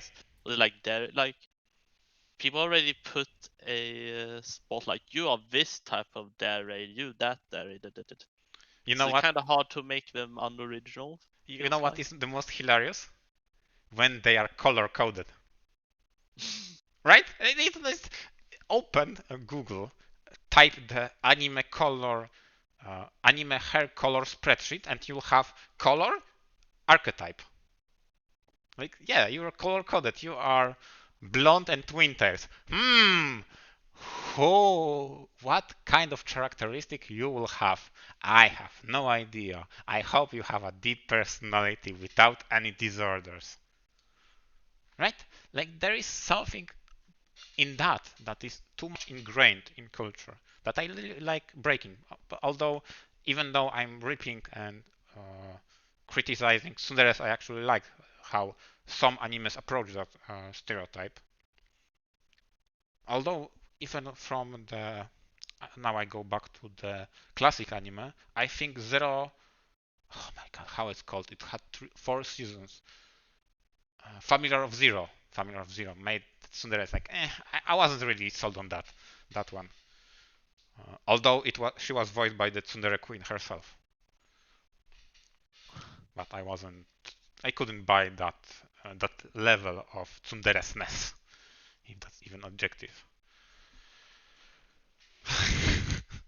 Yeah, Yeah, but it always feels like the one I get, the animes that attach me, they have these interest characters that you can only put on spot. Or if you put them on spot, you're like, can I really put them on that spot? So like you mentioned Kaguya-sama, yes. the two main characters. People said they are tsunderes, but I don't agree with that. You don't? Because yeah, I don't agree I they mean, are. I actually agree with that. So sure, go ahead. So my reasoning is just that they don't really have the abusive approach to each other. It's more abusive with the mental health. Yeah, yeah, I agree. Because they try to act all high and mighty in front of each other. They don't go like, oh my god, don't do that. Yes. So Uh, that's why I feel that doesn't make really a tsundere moment to me, like two okay. tsundere. First and foremost, I want to say, just like with the words of remake, remastering, reimagining, tsundere is also an overloaded definition.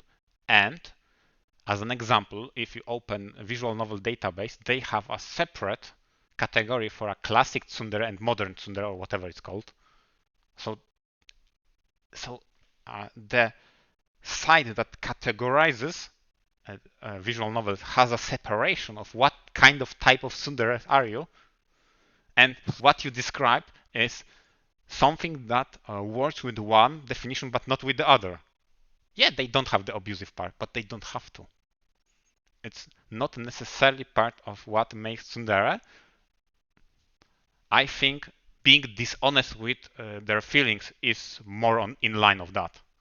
This is what I take as a main tenet of being a tsundere. You are dishonest with your feelings. Not necessarily you are abusive with that. And if you look at that lens, I believe they kind of work. Yeah, I would, then I can agree that Kaguya is closer to it because yeah. President, he's not that much. He had a I little more think because straightforward. he is more Donkanish, so he is more like, how do you say it? He has troubles recognizing moves, right? So, Yeah. but the way they wrote him, the president, Shinomiya, yeah, Shinomiya, uh, Yeah. he is very quick-witted, and I really love it about him. Yeah.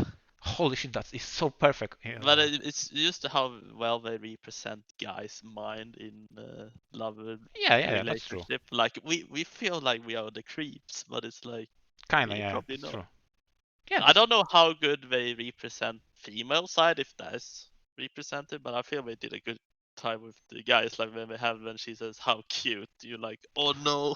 oh yeah, that Every is time that happens, I laugh every time, even it's exactly. so obvious. I Yep, still laugh at it because that is what the guys feels when she exactly. says how cute.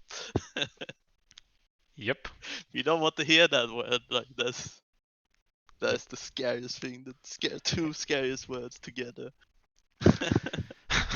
That is absolutely true. They made a great job with at his side, and also like I started saying, his quick-wittedness and his uh, quick reaction to what happens is insane. He is not on the planning side.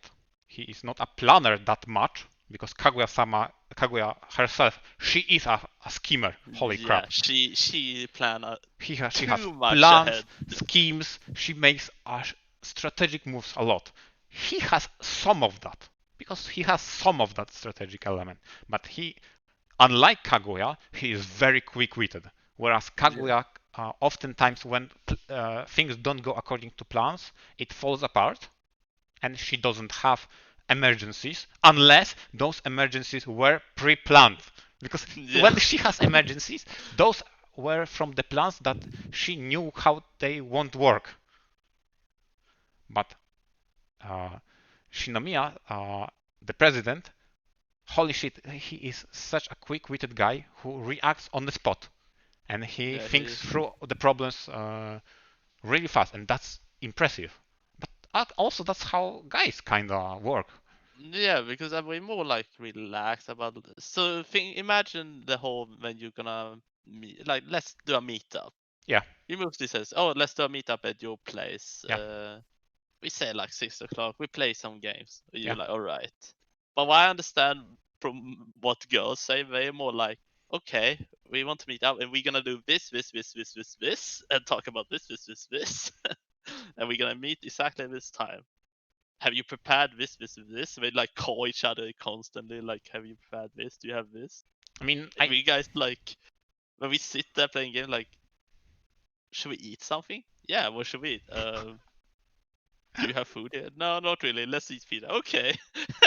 I, But I can't really denounce or confirm the girl part, but the I can confirm by having 3 sisters. oh shit, oh dang. I have one sister and barely could tolerate that. Holy crap, you have three. So I can say that I can confirm that from their side at least that that's what's happening. Dang. So when they hear me planning, they think like I'm crazy, like everything's gonna break apart, end of the world. But there are so much examples that we have a plan that is very barren. I cited my Adventurous FM, and our entire plan was we're going to see the blood moon. That's it. Yeah. We never had any concrete stuff that we're going to do. Just we want to see the blood moon because that's an event we don't want to miss, and it's a nice occasion to have some sort of adventure story experience together. And that's it. That's the end of the planning phase. Nothing else. We just goof around. And then a girl comes in and say, "Have you prepared the food? Do you have prepared this?" You're like, "What? Just to No." remember, I want to stress the part that we're not completely unprepared for anything. For example, when I'm hosting Anime Mania, when I'm hosting the Netrunner Yeah. series, we have a general idea. We'll be playing this and that, and I have my curry recipe. By the way, again, another tangent. Since I know that you're a vegetarian, Dante, and you don't really eat meat, I found a replacement in my curry recipe to make it meat-free. So Ooh. when the meetup happens and you'll grace your presence in Poland, I have my recipe ready for you. That is crazy. Yeah, I Like that again. Let's go a little bit back when we told the story. Like we have not even met up yet. yep, yep, And I hope we can do it after this horrible thing happening outside go over at some time. yes. Yeah, also, that is what you're pointing out is like, yeah, we took it for granted, saying that because we know that, but viewers and listeners to the radio do not. We never met ever in person. That is, we just hung out on over the internet all the time. So that's that's kind of crazy given the length Yeah, of the time that we know each other. how it can be so strong for after so long Yep. time. This is the argument for people. I mean, I mean, I still say it, but it's argument for people who do not believe in long distance relationships that maybe not on romantic level, but we just hang out, right? And Yeah, we just have a good it's time. unplanned. We just like Yeah, what the hell? internet, cool. Yeah, internet exists. I don't know how we arrived at because what I wanted to say is briefly that I'm looking forward to Mahouka. I don't believe you know the series. It No, had I heard about it, but I not like know what about really. it's something that really caught my eye because of the how I described the protagonist, but there is something before that, and this is something that I discussed in previous episode in this radio, is how I like fantasy stories told. And Mahouka has enough political intrigue and world view that is affected by the events that I really like. It doesn't have all the politics and all the time, it just have enough intersecting organization and interest of different groups that intersect at different points in time that keep me interesting because someone who wrote that story made it believable in that world. Meaning, it's not a this is a high school story with magical guys and magical girls separated by the problems of classicism and what it means to be a second-rate citizen in a privileged society. No, it's not that. It's more than that, but it's built upon what I just said. And that's my interesting. And they had a really nice film that I really like. It was funny because the director said it will make the protagonist great and super powerful, whatever. He was very hyping that movie up, and it kind of made him an anime Batman. And in a good way, I would say. It was still fun to experience. Like, I am the knight. I can't wait to do an anime Batman. Oh yeah, the anime, anime Batman, the Batman. Okay. Yeah, that must happen at some point. Yeah, it has to. Especially since how a lot of the times the subcultures like to mix and mingle. I mean, you probably saw that a million times the picture of Darth Vader in a reimagining of Samurai, right? Like, Yeah. it's so how the Western and Eastern cultures mix and show some sort of uh, reimagining of characters, right? Yeah. Oh, Just so make me think of Red Alert 3, how they reimagine Japanese. yeah, Japanese. Holy crap, that was actually really nice. Like they still traditional Yeah, samurai, but keep the yeah, I have to say modern. they did a great job. It also helps that they had an A-tier cast of Hollywood. Like, did you saw that those people? Holy crap, they were big time talent in Yeah. the all the cutscenes. Especially if we take into account the sequel or expansion. I don't know, uprising. When we talk into the account, holy crap, they had top tier actors across all the Red Alert 3. Holy crap! Like, They no. said the actors have, when they interview them, they said the most interesting thing about those games is that you need to look at the camera. Because when acting, you Yeah, should not look in the camera. yeah, They that's true. need to look at the Holy, camera. oh my, yeah, you're right because the immersion in that game is about talking to a commander. Yeah, right? we're talking to you. Yeah, you are the commander. You're the Soviet general when it comes to Soviet. Or I don't know. I Or don't remember comrade. how the. Yeah, because it was comrade in Soviet. The general it was in Allies. I don't remember in what was the rank given for the Japanese You were not a military. shogun, right? You know, no. It was the shogunate. It was higher above you. Yeah. So you might actually be some sort of boring lieutenant or something, but Yeah. because I think they made regional military. Uh, the one that did something crazy, it was, oh god, this was mythological. I can't probably repeat that, but it's the second game. Uh, Psolerite. It was for the Epsilon. It was from Greek mythology. The right hand person. Again, I'll probably link it in the description or on the chat when I found that definition. Okay. Oh, somehow we arrived there from the Mahouka, and how I'm excited to see that continuation, and I hope my favorite anime, because there's a meme that your favorite anime, so my favorite animes also get some second seasons. A lot of people, for example, want to see New Game No Game No Life second season. Oh I would, yeah, that has been like the most talk through the yeah. years. Like, So where is season 2 yeah, so of again, No the Game meme No is Life? insert your favorite anime. Where is second season? Yeah. Uh, I believe Spice and Wolf also doesn't have continuation. Yeah, they had a problem of they had one publisher first, and then they got a second one, Yeah, and I think then they just disappeared. damn. Like they had no. And then you had the fun story of the whole D Gray Man anime and manga. How, oh my god, it was such a mess. No, I don't So know. the creator got a kid, got like a death sickness, like, but she survived.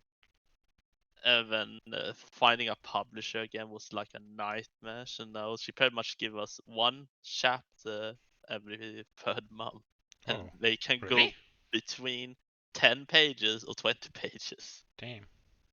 So, and they are at one point where we talk about a flashback. You know how flashback can feel sometimes in anime or manga, like they can feel too long. Yeah, that's true. And then you get 10 to 20 pages, 4 chapters a year. Oh, it feels Dang. so slow. I feel it's suffering a much of telling the story so slow. Like, no disrespect for her, but like, oh, it's so bad timing for her. So like, oh, I wish she find a publisher so she can go to normal again. Do you believe she doesn't? How to not be mean? Uh, do you believe she is done with the series? Like she No, I doesn't? think no. I mean, when she would not have been bothered to Uh-huh. fight for a publisher, I think she has kind of one. I don't know how she's sending them up, but Uh-huh, she uh-huh. has, but she doesn't. Again, I don't want to insinuate anything or be mean. I just wanted to say because it happens, Yeah. and from what I understand, it happened to Overlord. The guy said he has material in his mind for like 20 or 30 more books, and but he says like, now let's wrap it up in 5 or 3. Like, And then we can look at One Piece. It's like, here we go, yeah. And okay, I have heard they gonna go for an ending now for it, but I'm like, are you? I mean, that have gone for too long. I mean, the last thing I read about One Piece was when they were in the clouds, so like up in the sky. uh-huh. And at that point, I was like, is this all is about? Just go to island, and we get a little progress towards what we're actually looking for. Again, I'm not sure how to classify those kind of animes or stories that do not end, because it kind on a fundamental level is doesn't work well with how I like anime. It's like, okay, it's finished the season, okay, let's watch it. And like you talk about to me about the anime that doesn't end, like what, I'm like, what the hell? How can I see it all if it doesn't end? Yeah, yeah, it's so hard because like I feel the best point of. Do you remember the golden era when one season was 26 episodes. Dang, that was the times. Now it's 13 minutes, right? I feel that was the perfect time for telling a story, and if they want to continue, they did it, or it can end perfectly. Now you have 13 episodes, you always end with a cliffhanger, or just like, oh, it looks like an ending, but you definitely know it have a sequel. Huh. So I feel like the best is the one that stretched maybe to 60 episode and end the whole thing. I feel that's the good spot for me if you want to make something long. Okay. This is me. I mean, I can understand those people who like watch One Piece. Like, if they like the show, they want more and more and more and more, and they don't want it to end because they love the character so much. But it's like, I feel when I watch stuff, I want to get a point. Like, I want to learn something, get wisdom. But when you have already told your wisdom like a broken phone, or like just, oh my god, I know what you're trying to tell. Can we just end the story? Yeah, again, this is something I have trouble with when it comes to whether or not I want it to end or not, right? Yeah. It's so weird because on one hand, I when I enjoy the story, I want it to continue. Like it's not no surprise. But on the other hand, I want conclusions. Yeah. And speaking from recently, I finished reading Date Alive, which ended, and I have to say, some of the conclusions that they reached and the ending they created, like, okay, this is not what I had in mind. So, given the story, the overarching story, right? Whereas individual stories of the characters in it that reach a conclusion like, holy crap, that was great ending for those characters. Even if the entire plot of the entire series was like, I don't buy it, but the stories and conclusion of journeys for the characters that took part on the story, like, damn, that was great.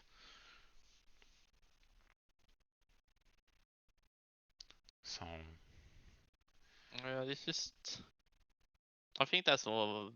I just wish a lot of creators just think of like, I have an end goal, and I try to tell the story in a good way, not like stretch it out. search in infinity. Yeah. So one other good example for me, like, not to make too much spoiler because I know it's like Yeah. stressful, is Attack on Titan. Mm-hmm. The manga, it feels like they're ending it, but like they have stretched it so long. I And I have to feel like, what are you trying to do? Like, just end it. Yeah, I have to revisit that at some point because what I experienced, because I experienced only anime Yeah. and I watched only first season, I guess, nothing else. And somewhere along the points, it was so obvious what happens. I just dropped it. I just couldn't be bothered. I just the stories of this is a little spoiler, very little spoiler, but a story structure that says you have to develop a countermeasure that is the same as the problem you're facing, it's so overdone, to be honest. But that was the twist of the first season, and I guessed it. Like, obviously it will be this, and obviously it will be in control or used against the thing that it represents, and taking a weapon and making something of it that is made to destroy that weapon is something that structure is so overdone. But from what I heard, it it takes the continuation, be it in manga or the next seasons, are so good, it's worth revisiting. And again, that may actually uh, make may actually make me revisit that series and give it a second go. Because on the first season, I could predict everything pretty much. Like, oh, yeah, I saw that story a million times. Yeah, this is the taboo topic that is plaguing the world. We don't know what to do. This is the last bastion of humanity that is facing this crisis and develops unique culture. And a solution arises that is the same as the problem that you're facing. That's it. I tried to be as spoiler free as possible. That was the entire first season. Yeah.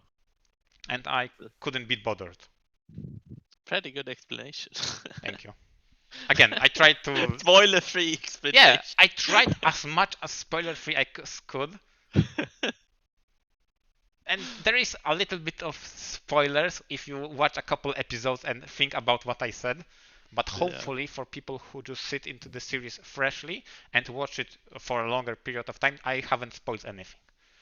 But it's hard to talk about abstract concepts I like was that, just right? amazed that you could explain first season pretty well. Like, even if they have a lot of details going on, you probably explain the bigger part of it. Yes.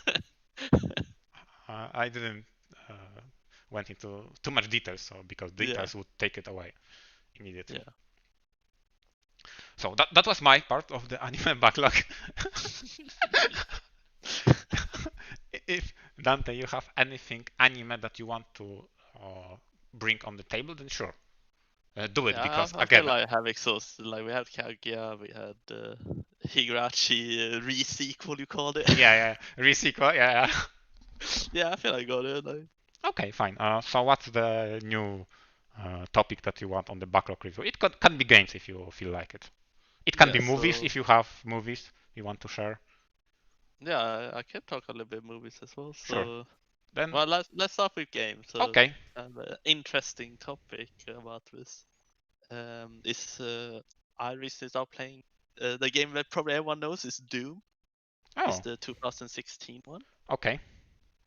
So I have a little bit backstory, a little quick backstory about FPS game for me. Yeah. I had an uncle who loves FPS games. Okay. And he introduced me to a lot of FPS games, but actually not Doom. Okay. It was more Quake. I was going to ask you that. Yeah, and Unreal. Okay. And then I saw the 2016 one. I was like, yeah, I like the original Doom, and I feel like I'm missing much of this. I don't know, like this year, I was like, people talk so much about it, like how it empowers you, make you feel powerful. Okay. And I'm like, yeah, I want to give it a try. Now let's give it a try. And that was very interesting. So there's 5 difficulties in this game. Yes. And I took the hardest one that was Ooh. allowed. It was the Ultra third violent? one. Yeah, ultra violent. Yeah. So, like I told you, I heard people say, "Oh, you feel so badass and empowered."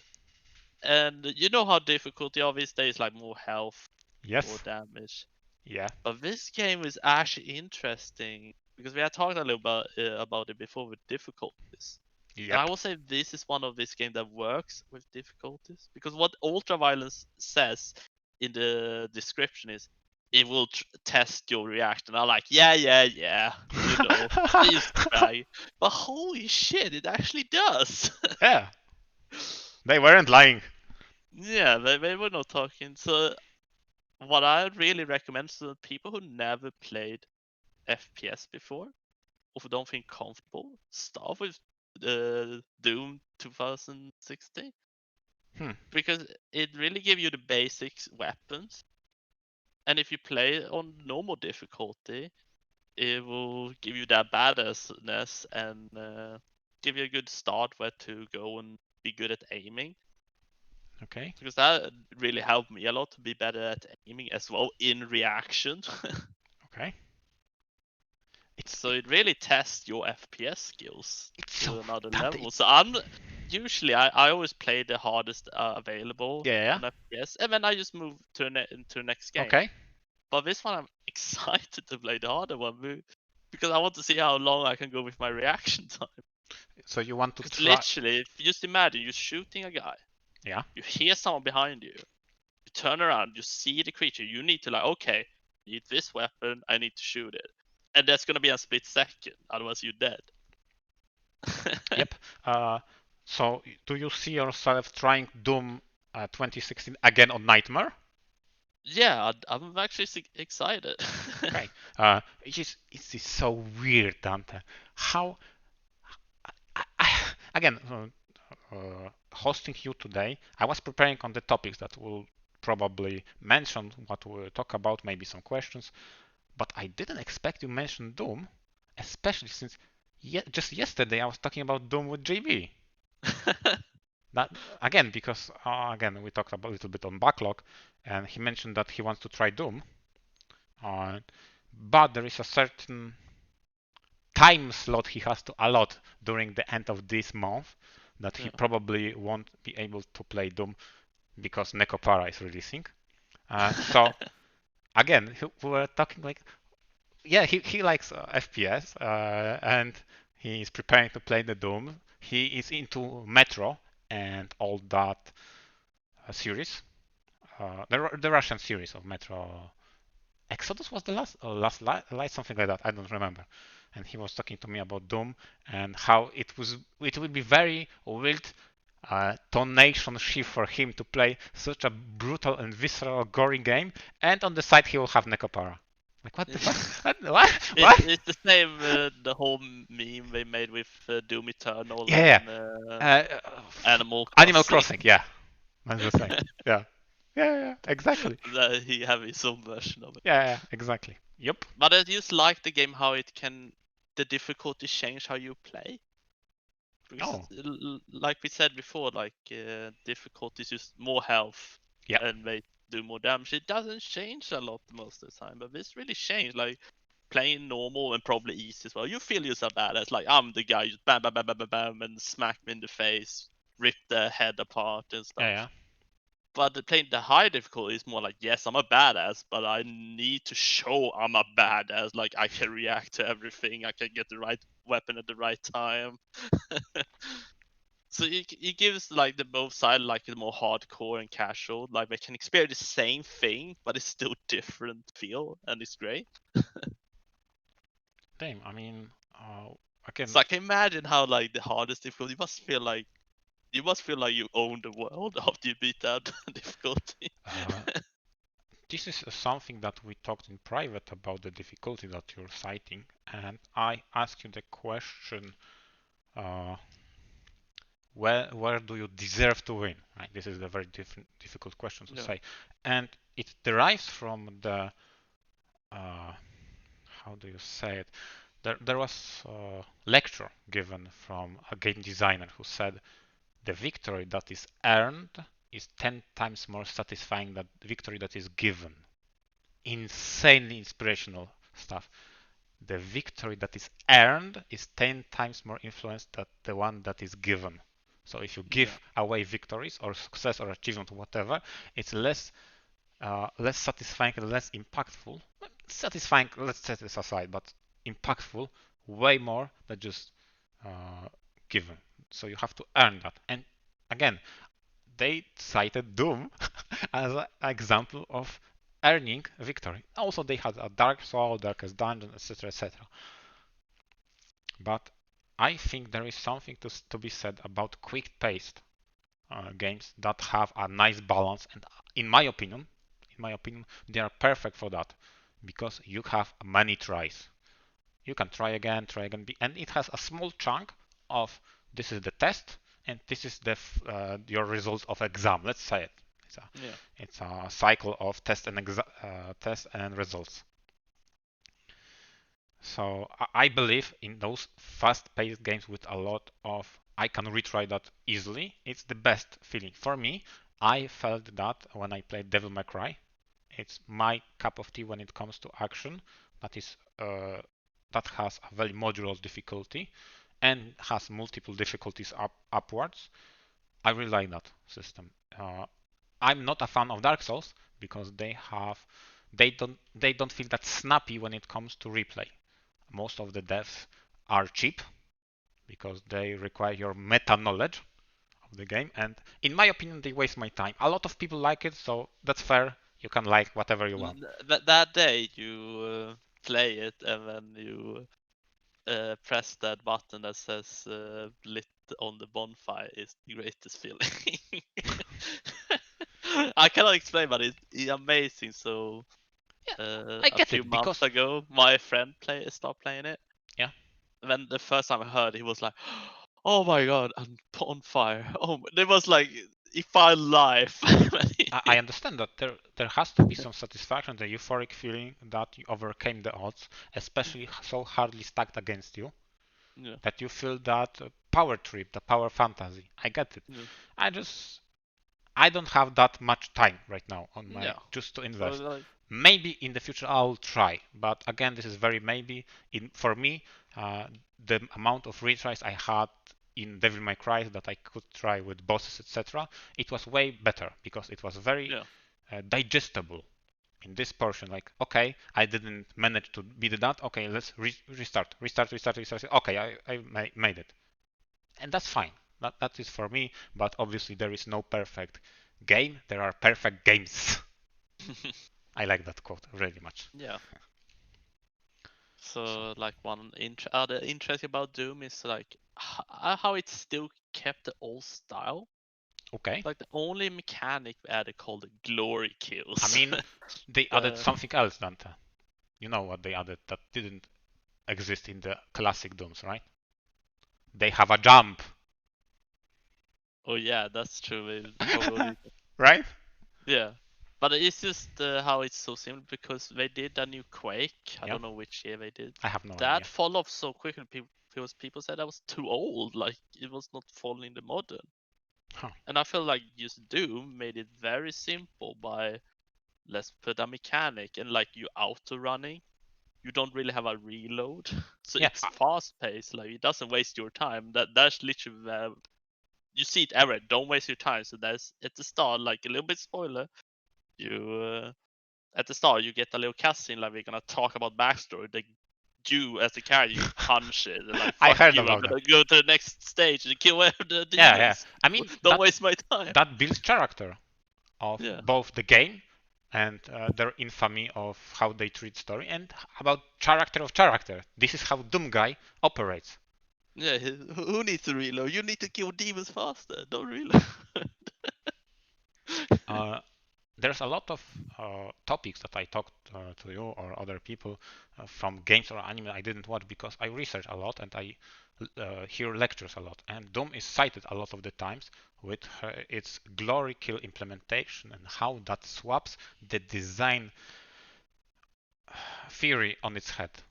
What the Doom could have been is a game that is more adhering to the modern style of cover shooter, right? So the demon comes at you and you have to avoid the missiles. That was the general idea of the first prototype of Doom 2016.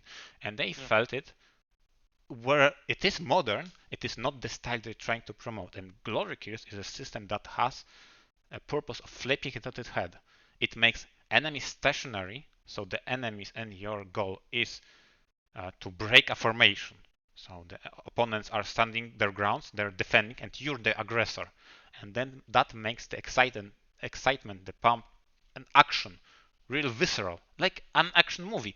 In no action movie are you hiding behind walls and just pot-shotting and then going behind them. No, in a true action movie from the 90s or 80s, you like gun blazing Rambo in the middle of the action, right? You gun Yeah. blazing. And that's how the glory kill mechanic has to encourage aggressive play. And that's interesting how they just with just a one mechanic and one design they flip the ethos on the entire game on its head. That is so interesting. And that's like another interesting to add the whole like I say it's a good FPS teaching tool. Like if you play competitive FPS, Yes. a lot of like coaches we always recommend like be aggressive. Yeah. You learn more being aggressive and you stand in a corner scared of like you're gonna die. Yeah. And that was they would teach you like go in front that. You see his dragon, punch him, he give you health. There is a Punch him. reason the strategy of standing still and having a defensive formation is looked down upon and has a name of camper because it's Yeah. safe, it's low risk, and doesn't make, how to say, doesn't progress the game. Because Yeah. the moment two people on opposite factions camp, then the game doesn't progress. Yeah. So to encourage the opposite is to progress the game state. So that's very progressive of them to take that into account.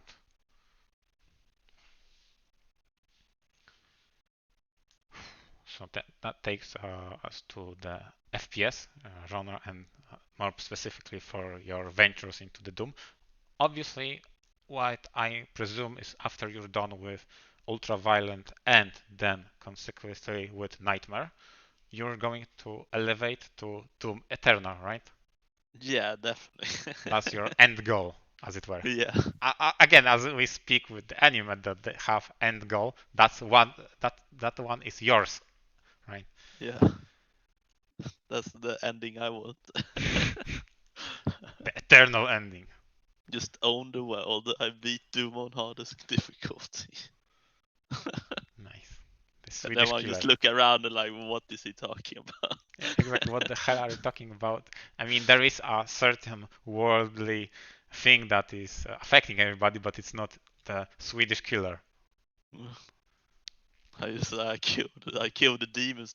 What do you mean? Yeah. So this is the game segment. So stealing your spotlight, I'll just say briefly that when it comes to game, last period from the last episode to today made me realize how much I value user-based content. Which is weird because what we're doing right now is fan-made content, it in anime, and what I'm referring to right now is modding scene and Yeah. how insanely valuable for me it is. I played Heroes of Might and Magic 5.5. It's a fan-made mod. This is revolutionary, in my opinion, and shows care and attention of fans for that particular series. Insane. I would recommend to every fan of Heroes to try it out, at least. And at the same time, I finished the Mental Omega campaign of Command & Conquer Retaliate 2. Again, phenomenal. Although it doesn't have the budget and it's not known for such cheesy B-movie aesthetic as Red Alert is, but the respect of lore and how they made such a progress on a game by just fun uh, feedback is wrong word, but on a fun energy and respect to the source material, unlike the true license holders. Electronic Arts made full Yeah. of themselves with the next iteration after third Red Alert. Those were just garbage games. And now you have fans. I heard they made something called Tiberian Twilight. I don't know. It must be fake, right? Don't speak to me about that. Insane. I don't know. Like I just heard about it, and people say it's already out, but I don't know what that is. Like they must I be played it. lying. You know, there's I so know. many I know lies. the meme. I know the meme that is that you don't believe in the existence of CNC4. I played it, and it's a good game that shouldn't be named CNC. Yeah, That's my opinion. It shouldn't be named that yeah, because it definitely. trashes everything that those series stands for. But on its own, it's not bad. Just not on the part of the series. God damn it! You just throw away everything that is But made it's it just good. how they made the story as well, and the Insane. actors was super weird. Like there was only Kane that was Yeah. like good acting, and then you wonder what is all these other people. Whereas they have true resource, they have people, fans that made it for free. Phenomenal mod. You should hire those guys. Those are amazing people. They made so great experience in the mod. But again, this shows me how much I value Steam for all its buts, because Steam is not perfect storefront, but it facilitates and makes very accessible modding scene. And holy hell, for me, it's very important for the games. Yeah, And that's what. adding to that, it also gives a bonus value Yeah, for. but that makes games live forever Yeah, because someone can make it new. yeah, that's true. New and fresh experience. So again, this last week just made me appreciate modding scene a lot more. And obviously, I can mention briefly because I don't want this episode to be hijacked exclusively on fighting games that way Dante played Guilty Gear, the old one. That again, fan-made project. They scrapped all the netcode and made it new, and it's glorious. So smooth, so It's so fast. good. It's so good. Again, um, fans just collaborate. Okay, let's rewrite the code for this game to make the netcode smooth as hell. And the company itself, Arc System Works, said it. You know what will make easier? Instead of reverse engineering the code, we'll give you the code. And this is the example of how Japanese company, which is insane in my opinion, gave content to Western people, for fans, to make changes in their game. Since right now it's in the beta, but they're planning to have an official release in game. That's And what like again, interesting as let me well. finish that, because this shows a cultural shift in Japan. Before, they were very secluded and they didn't really recognize West. I mean, it's fair to say that, right? Both Yeah. the director of animes and games there just didn't look at the West, because West, a bunch of crazy guys there in Americas, burgers, or whatever. That was their opinion. And slowly over time, in recent years, they open up, and right now they are willing to give out their freaking code for the game to the dedicated fans to help them fix the game. That is insane progress. That is insane. It's amazing. But Like, it's just that's one I of the think scenes from the fighting games that we talked. But on the visual novel side also, they help, and they forge a connections to translate to Crunchyroll is again, it's a bit controversial, but it's again an testament to how they try to make a present in the West. Also, some Mikandi Japan is called the company that tries to license manga in the West. So there's a lot of initiatives like that.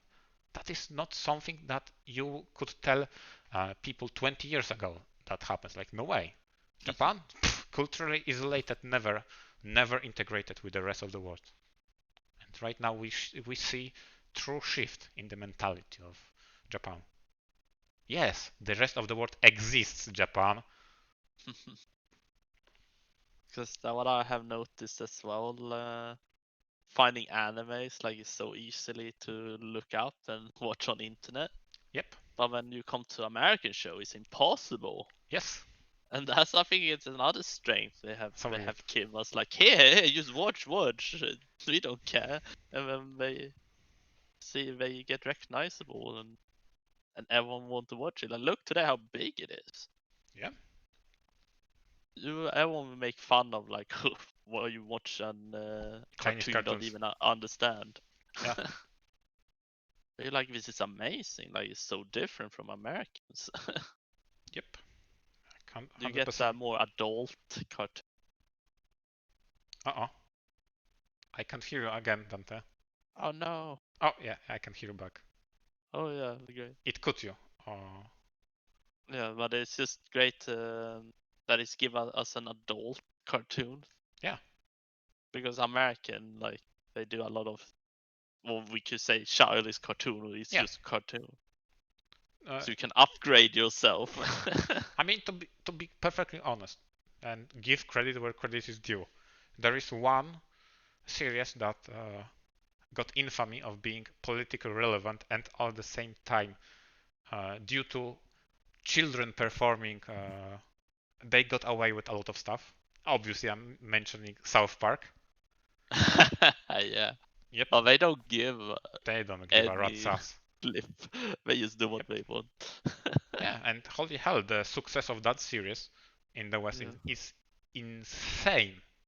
Yeah. Just because they are unique in that regard. Yeah, they will talk about very hard topics. Absolutely, in form of cartoons. Yeah, because that's not everything has to be realistic, actor driven. No. You have to make fun and sometimes overblow it, but show the concept, show the problems in society, explore that, make fun of celebrities and their asshole behavior. Sure, at the same time, make fun of the religion and cult of Scientologists, one of the most infamous example of how that divided the community. Make fun of phenomena, how the World of Warcraft is one of the most popular episode of them. Yeah, this is a great episode. Like Yeah, it is. I don't like South Park, but that one is amazing. That is amazing. They had a lot of success. It was so like true to the Yeah, it fan. is. Yeah, obviously there are some people, but I believe that to be in minority, that got offended of the depiction of a gamer. But let's be honest. When you explore those extremes, that's kind of when you arrive. That kind of behavior where you arrive at the extreme ends. Not necessarily that's how average gamer or average person playing that game behaves, but on the extreme ends, yeah, it kind of depicts. It's accurate. Let's be honest. Yeah. Oh, so that covers at least my part of the games. Although, you know what? I might actually expand on that because unless you have any games to cite, do you have anything to bring? Well, that was pretty much the one that excited me. Okay, so this is the backlog review for games done, and I'll make a backlog review of visual novels now. And I'll start because I don't believe you played any. No, so Okay. this is a like cool area to hear what you have to say. This will be a little bit of story time, especially early childhood story time. Oh, Spicy, I know. yeah. Because I'm continuing to read Muv-Luv photonmelodies Resurrection. It's called. It's one of the chronicles, and it is a game, Muv-Luv photonmelodies, that is divided into 3 chapters. Every single one is some sort of side story to the main series. And the third one is like epilogue. So it's a side story, and epilogue. Okay. And I'm currently on the second side story. And what struck me on that is like it reminded me of something in the childhood. Now, quick introduction to the photonmelodies. It takes part in as a prequel to one of the originals. It's convoluted, but it's kind of a prequel to what will happen in the main series. The idea is that during a military scenario, there is some sort of operation. There are 2 people, like very bromancy guys, very cool, or 2 orphans who know each other very deeply. And during that operation, something happened, and one of them died. Is KIA, meaning kill in action, and the second got wounded, terrible. He lost left eye, left arm, and both of his legs. And this is Well, how the story. that's whoa. This is how the story starts of the 6 billion man. He is called the 6 billion euro man because they rebuilt him. They put a lot of European Union funds into restoring that guy because he was a survivor of that operation, and due to their veteran reintegration program, he agreed to that to be reconstructed, and he is in a special task force for a covert operation. He has it's the closest to compare him to cyber James Bond right now. He's super spy with actual superpowers because he has a lot of how do you say mechanical parts, exoskeleton, ceramic skeleton, etc. And that is so interesting because it reminded me again when I was very little and I was made to write a paper or essay. I don't know how to describe it. I don't know if you guys had it in Sweden, but during early education period we had something like religion as a subject. Yeah, we have that. We had that as well. It was less about ethics, but rather it was more about Christianity because it is deeply ingrained into our society. So it was less about religion. So it wasn't a subject of religion. It was a subject of learn about Christianity. That's weird because we been taught by all of them, like how all. Yeah, I understand that, but that's not how it worked in Poland. Oh, interesting. We were very much so into only Christianity, and we were taught by priests of nearby church. Also, that's actually a priest coming to school Yes. and talk. Whoa, Yes. okay, so there was really like dedication. And I don't remember what was theme or thema, how to call it. But I remember my title was More and More, because I was slowly getting accustomed to English culture back then. Very first interaction with internet, some English speaking games, because even at that age, it was middle school or pre-middle school, or maybe early middle school. I was getting exposed to only English video games, and through that, through internet and through video games, to English culture. And as you can imagine, English culture is not Christianic centric. Yeah.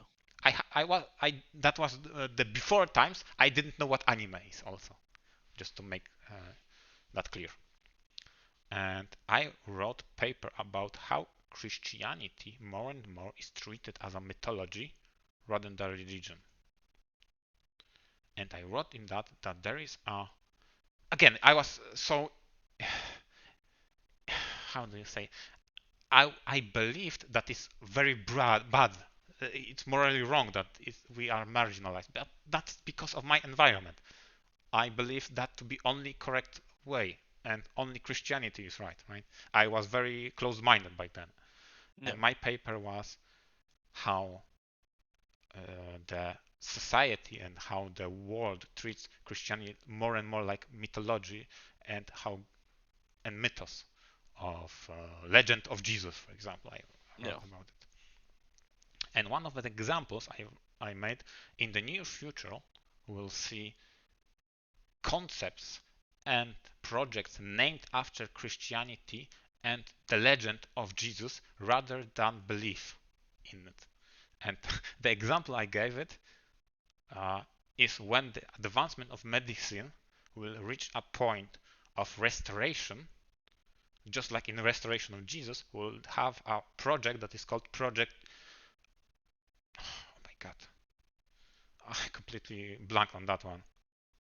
The Project Resurrection of G. Yeah, but there is a specific resurrection that comes in Christianity. Project Judas.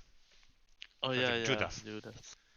And next year or 2 years after that, I played Mass Effect 2. Do you know that series? Yeah. And one of the first things that happens in Mass Effect 2 is your character dies and got resurrected in Project Judas. That is exactly called Project Judas. Through one, from your corpse and dead tissue, they reconstruct in scientific fashion, obviously, with some super scientific tech, from dead person to a living person. And the question is, where is soul in all of that, right? Yeah. And this is exactly what is revisited here. This visual novel that is called Muv-Luv Resurrection is about guy who is on brink of death but got into the project of resurrecting veterans, and he got rebuilt as a mechanical person. It's hard to call him person, Cyborg.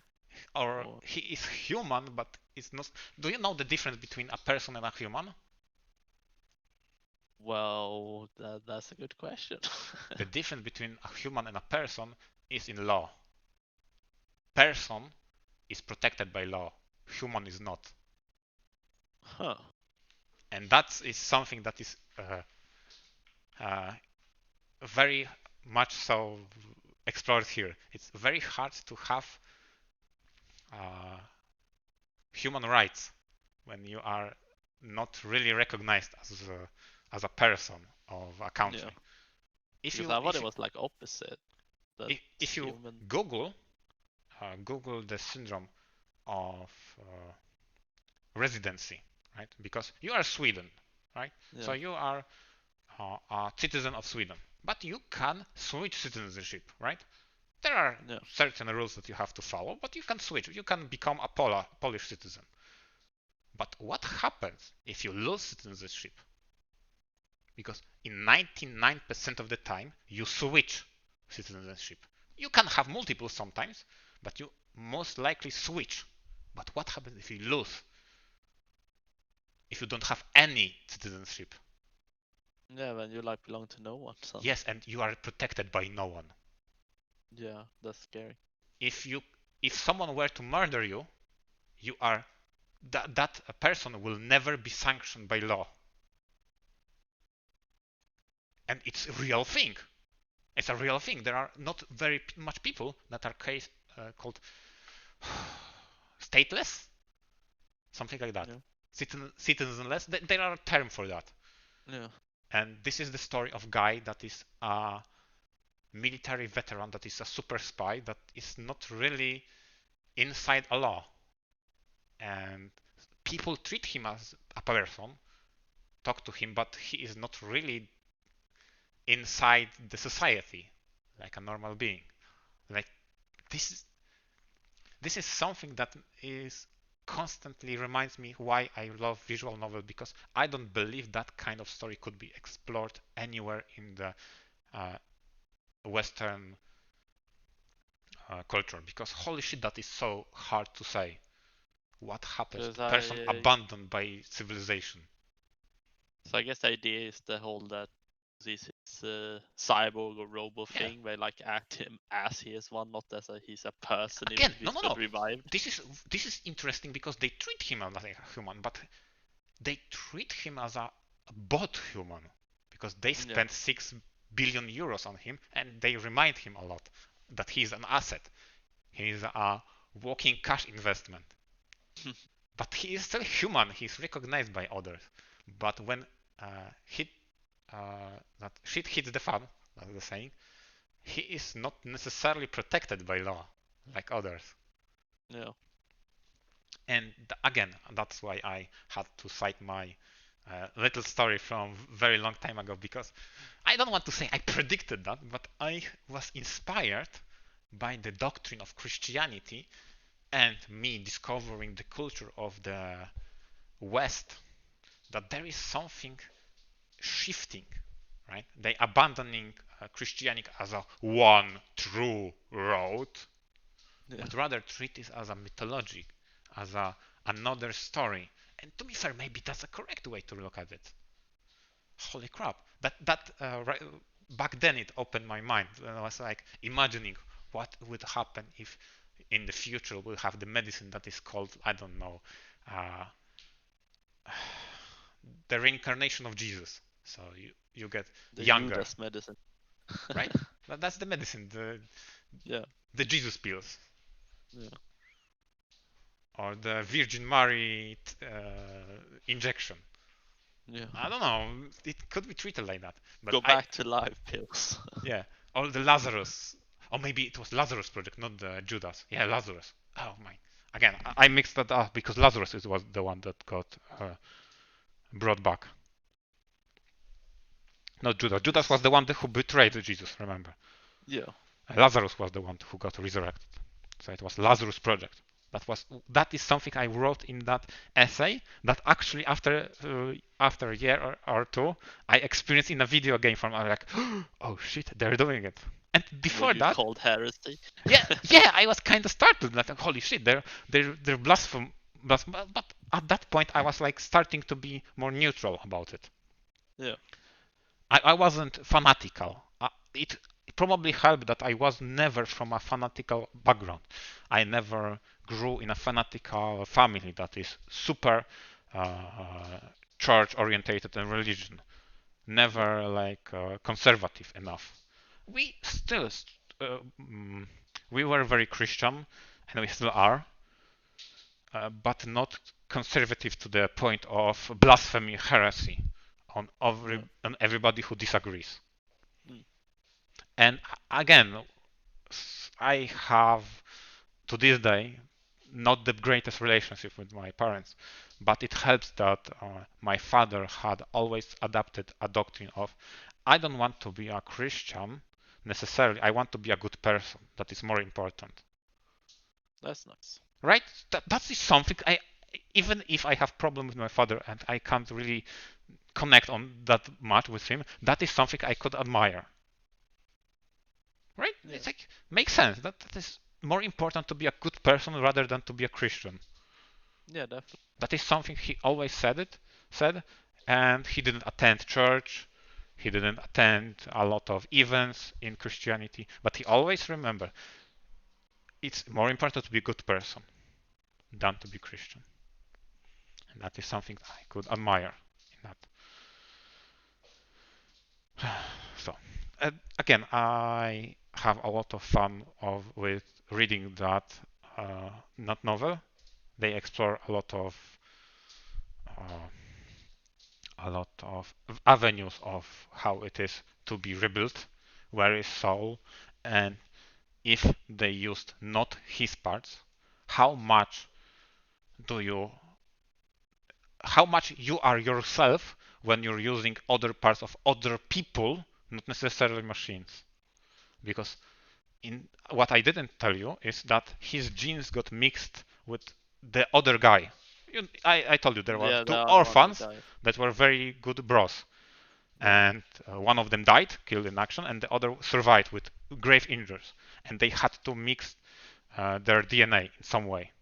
It's right now it's not explored why and how they mixed it, but it's clear the obviously the one thing that is most iconic in character, his hair changed into the other guy's.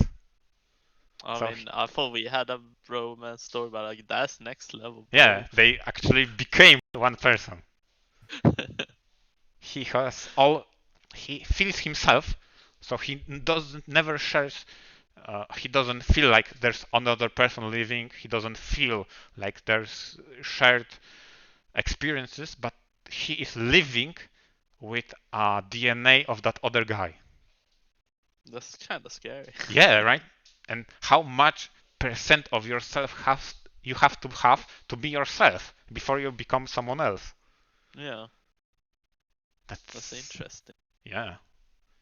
And in another, you take that aspect of having mixed DNA and genetics, put on top of that he is some sort of extra uh, of above the law, but at the same time under the law or just outside the law.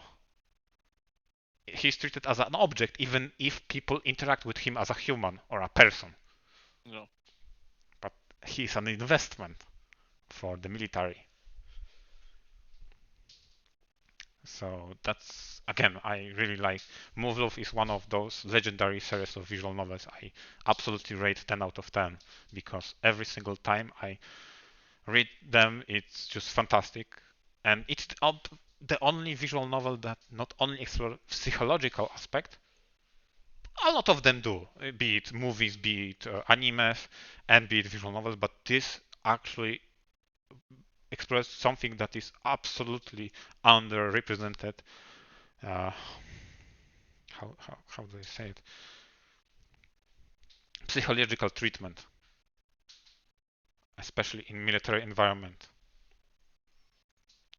Uh, uh, Pedagogy, I think it's called in English.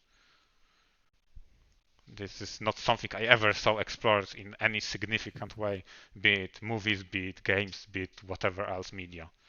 Only in this Muv-Luv series I remember on that deep level, especially in military uh, application, pedagogy being explored.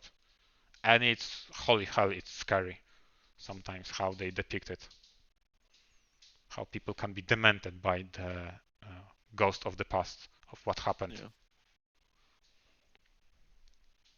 So that's my little piece of horror. Yeah, that was a good one. Yeah, it is. Oh, that ends the VN segment, since you don't really play those, and Yeah, that's the I only one. sorry I have not a lot to say. That's fine. But it was interesting. I Thank you. really, it was very different because I think that's like novels and books. They are pretty much the same. Yeah. Can I say that? Yes. And just how much they can explore with just words. They can True. use anything and then make it work. Because again, with the horror, like I have not read it. You know, the clown, Yeah. the it. People say that's the scariest book people have read. Like they get effed in the head after reading it. Wow. And I'm like, whoa, like, can they really do that? Will only movies be bad? But like, now I'm more like intrigued reading that. Like, how far did that book go? Yeah, I understand also that a lot of people don't have time because Yeah. reading, be it visual novel or books, requires more time investing compared to, for example, manga, compared to anime, compared to games. Although debatable because there are a lot of long games. Yeah. So I understand that it's not popular. It's fine. At least, But back in the day, it was the shit. yeah, I That know. was the way to consume. So it's interesting how people like, yes, finally something else to consume Yeah. this type of stories in a different way. Although I give you props that you at least got engaged with what I had to say. And Yeah. on top of that, I'm just mentioning that because I don't remember if I told you or I gave you any progress on that, but I'm writing my own story. No, you didn't tell me that, so Yeah. that's something. Currently, this project is halted because I had a lot of stuff to do, but hopefully by the end of the year, I'll have something prepared. Especially since my story and how I'm writing it is similar to short book, but has a component physical that is not easily translated to words. It's very important, it's very weird, but it's important enough for that story to matter. Okay, that sounds interesting. Like, Just like visual novels try to bring atmosphere using music, using, some sound yeah. effects, some voice acting, I have some sort of physical component that accompanies my quote unquote book that brings something fresh when it comes to perspective and experience to the table. And it's very crucial. It's insanely crucial. At least that's what I believe. Again, my plan is to end it by the end of the year. Sadly, November is very hard on me, and end of October wasn't easy also. So, but from the good sizes, like I have my entire December free. I have my day Your off. Christmas present, I guess. Yeah, I fought at work hard to have 5 weeks completely free. Yeah. From the last day of November to through the New Year's to the start of January. I have everything free, free, free. So I can relax. I have everything planned. I'll have the book, some visual novels I want to read. So it's Nekopara, which is hilarious because Nekopara starts my vacations. The same day I start my vacation, the same day they release the game. Uh, I have some other stuff like rounds 01 and 02 that I want to read, and again write books, etc. That's my plans. To just chill out for an entire month. Yeah, you just remove yourself from everything. You Yeah. just get synced into the stories. Yeah, again, I also inform people on this server that there is an option in case people fear pandemic, right? So we either people are scared of meeting or we are unable to meet as a group. It it is open to meet in person or small groups during December because I have everything free. So unless something happens and I have scheduled events, someone can visit me and uh, I can accommodate them for a day or several without problems because I have room to spare for people.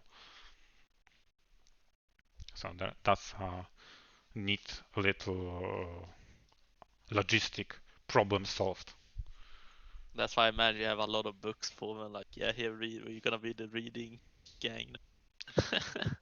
I mean, there is one event of the first meetup from a person from this server. His name is Planet, which translates to planet, like planet, right? Yeah, yeah, yeah. In Polish, it's planeta, is planet in English. Yeah. Uh, and I actually read a part of book to him. It was hilarious. And we made a little segment that is admin, please read to me. We call it. Yeah. So again, You don't want to read a book with me. I'm so slow. You would be like, no. I would be the nanny that reads to you, and you're like a baby. Oh, I see. I thought you like read Nope. together. Nope. I was reading to him aloud. Oh, storytelling. Ah. Storytelling. Yeah. Yeah, the storyteller. Yeah, that makes sense. The guy is older than me. That was very weird for me to read, but I mean, we just laughed about it, and it was funny time, right? So that happened.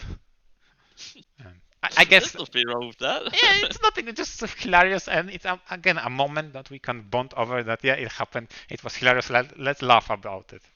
Yeah. Because I was talking about how uh, it was No Game No Life book, and they take a lot of inspiration from how is the technique of writing, and there is an excitement or unpredictability what is on another page. So Mm-hmm. if you study how books are written, the plot twist is always, almost always, or in the majority of the times, on the top left side. Because if you have two pages, you read left side, you read right side, and then you on the last sentence on the last page, it's like, and it happens. You switch the side, explodes. See, Yeah. that's how you build Yeah. expectation. That you have built expectation, and you deliver.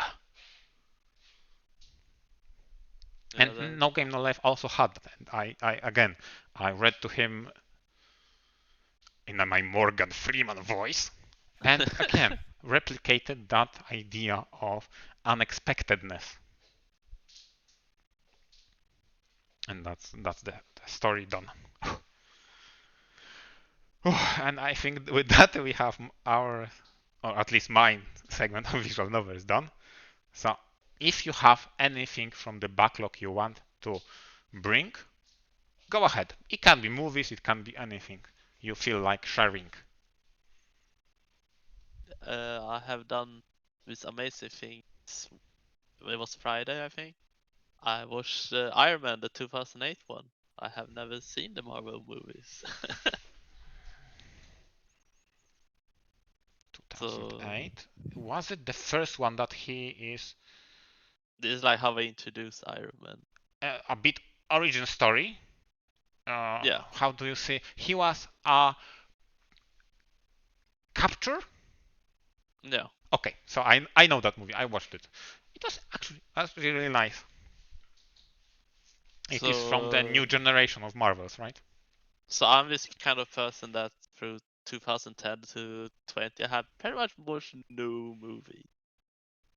I don't So watch movies at all completely, to be honest. yeah. So I have this friend. It's like, oh, yeah, you know what, this. And when we made a nice deal, that Okay. I said, I will name movies I want to watch that I can see myself rewatching, and as a deal, you choose movies I need to watch because he Oh, share it from Discord, so he do all the okay. trouble to get everything working. So make it fast. I was like, yeah, I want to choose a movie, and then you choose one. So I need to. We call it even the Dante suffer list. He write up all the movies I need to suffer through, and Okay. I was surprised. Like Iron Man, yeah, I would say it was good. Yeah. It was like it wasn't like, oh my god, it's the best movie. It was like, yeah, it was good. Like it was entertaining for the whole way. Yeah. It's really with a new take on the Iron Man from the new era, let's say it. Mm. And it was really great performance by the, oh my god, how it's called, because I have no idea. I have No, no, I'm not good with actor either. yeah, I have no idea. The guy that is Yeah, famous but the for who plays the Iron Tony Man, like, Stark actor, right? The Tony Stark yeah, actor. yeah. I'm so Because terrible because with I names. know those were very good to introduce quickly. This is what the character is about. Like, bam, bam, bam. This is the character. Do you understand? Yes. Now we can continue on. I remember that guy also had some cool Sherlock movies that I really liked. I don't know if you watched the Sherlock Holmes. No, no, you get like no idea. Again, I watched so little movies. I just some stuff. We Again, just try to one find movie that I something. really liked, that is, I don't want to see low key or under the radar, but not many people talk about, is Prestige. It's about illusionists Okay. in a competitive market. It has a little bit of sci-fi it's a little smidge of sci-fi thrown in, but Yeah. it's more about how in the previous era there was a lot of competition during in the entertainment industry of illusionists, and how brutal some of that was, be it in for the industry itself, but also how it was very brutal to animals. How the Oh illusion is yeah. sometimes made by the sacrifice of animals, like when the beard is hidden inside a hut, it's Yeah. sometimes squashed to death. It Yeah. was This. scary in some places. Again, I may some mix something up, and it wasn't like that. But I remember some disturbing facts about how illusion on animals were treated, because there was no organization that is protecting animals back then. That is very important to remember. Right now, there is a lot of organization that try to protect animals. That's why in the movies and on the acts itself, in the entertainment industry, sometimes you have there were no animals hurt during the production of this movie. You know the right? Yeah. Yeah. The It's the classic. new standard, but it Yeah. wasn't standard before. Yeah. Previously, Definitely. it was fine to hurt animals because they were expendable. That is Yeah. scary. Yeah. It's That just is how circus how they abuse animals as yep, well. yep. So much like I think it's not circus, but like they teach a bat to use a trumpet just to like blow on it, and yeah, it's horrible. It's insane, right? Yeah, So, animal cruelty is worse. so again, I don't have many things to add to movies, so that was actually my Yeah, old that was contribution. like a research segment. I wonder if Yeah, that yeah. added some reaction, like holy shit, you have not watched Marvel. Like yes, I have watched. That was like the Spider-Man that came out like 1 or 2 years ago. I don't remember the Back from Home, I think it's called. That Okay. was like one, but it was like, yeah, it was like after the end game, the Avenger end game. So I feel it doesn't really count that I have start watching Marvel until now. And like now we go for the first movie that starts the whole Avenger thing. The only thing I know about the Avenger saga is the memes about Thanos. That is everything. Yeah, yeah, Thanos. Everyone knows Yeah, Thanos. right. That was such a popular meme.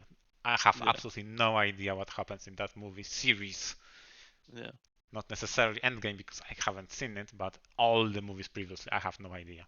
yeah, But the Thanos snap memes were so hard you couldn't avoid those, even if you tried, yeah. right? It was exploding everywhere.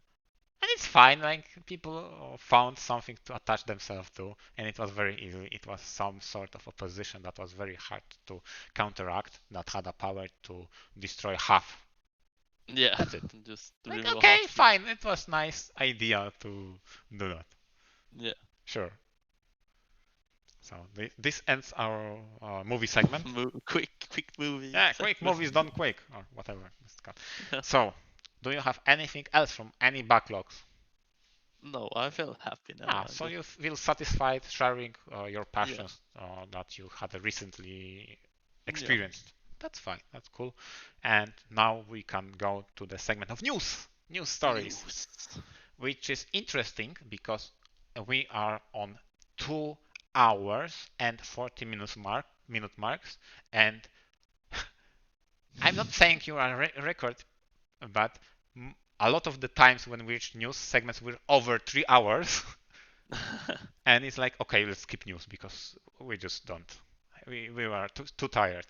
So this time, I actually think we can make news, Yeah, and I believe I'll start because I have the news. So just let me prepare the link to the news that I have. It won't be surprising because it is something talked about quite a few days ago. So what we're talking about today as a first news is Australia bans anime. I mean, saying it that way because it's very clickbaity if I say mm, bans anime. It's not yeah, that bad, what they did is ban import of hentai and adult anime. From what I understand, what happens is the Senate or the senators had an investigation of anime and culture of Japan, and they came to the conclusion this is degeneracy, obviously under the clause of sexual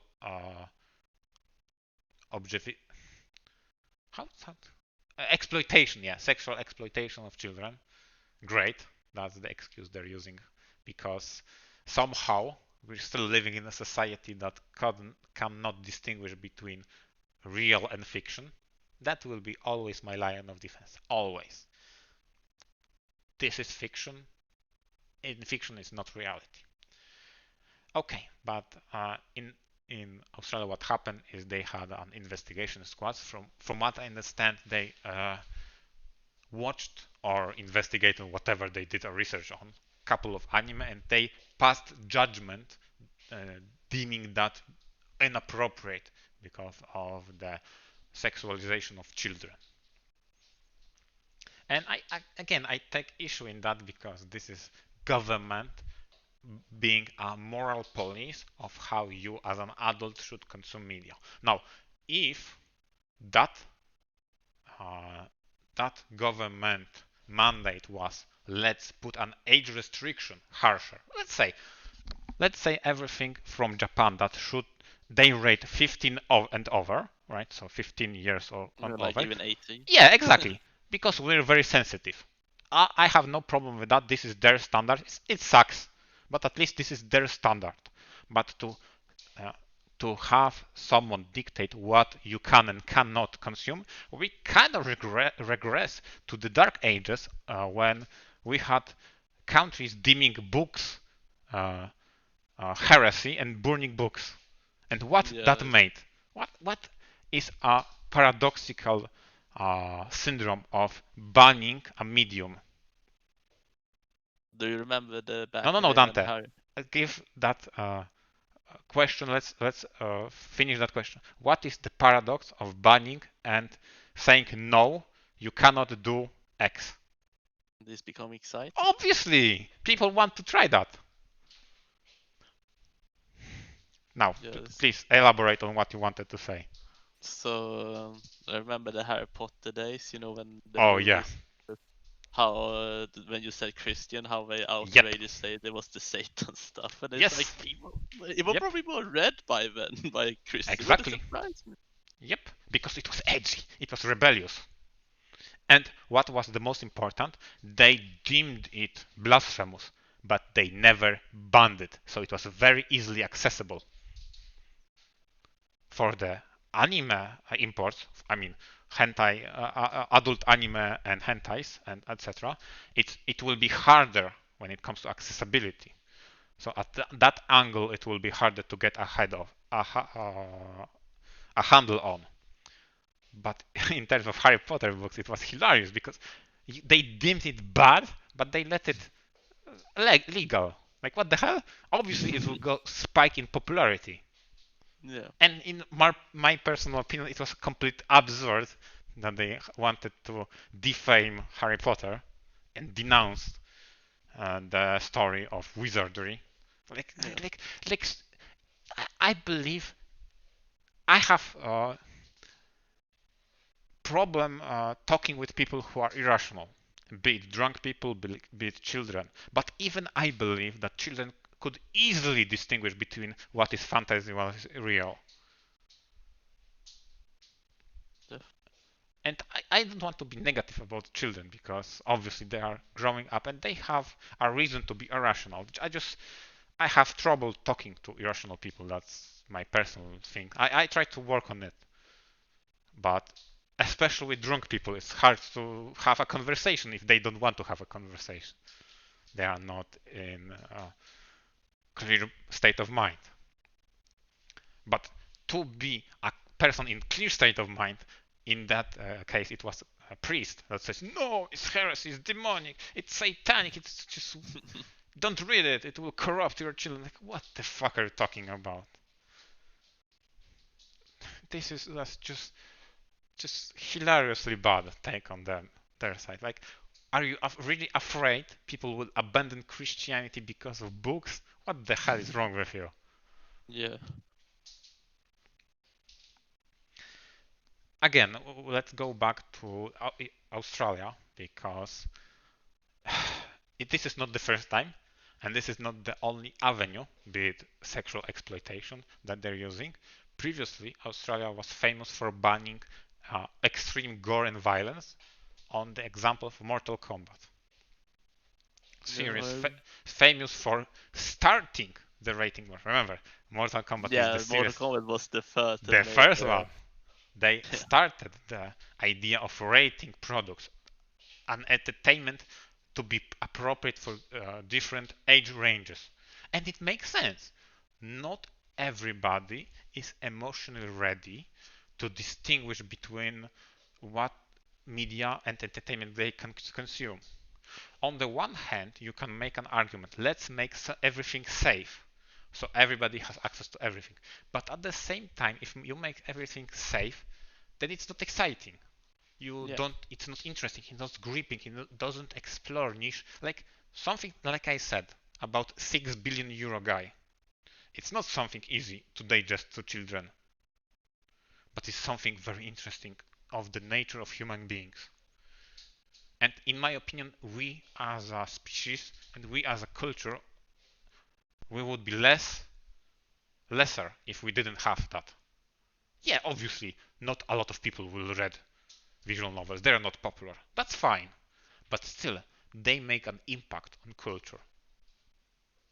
And I believe in free speech that you should be allowed to make impact. And let people decide if it is it garbage, is it bad, that they will abandon it. And if it's good and it's compelling, then they will flock into that. But if you make an judge and be a moral judge of system, like, yes, I decree this is blasphemous, let's get rid of it. But Like, it's the classic balance of order and chaos. Like, elaborate. I can't hear you, Dante, so I don't know if it happened again. you hear me now? Yes, I can hear you. Okay. I just tried to get the mic closer if Yeah, the sensitivity is I understand. okay. So Order and chaos. chaos is freedom. Oh, Do your own you thing. mean Yeah, law and anarchy? yeah. Like Okay. so. You're not talking. I can't hear anything, Dante. Dante!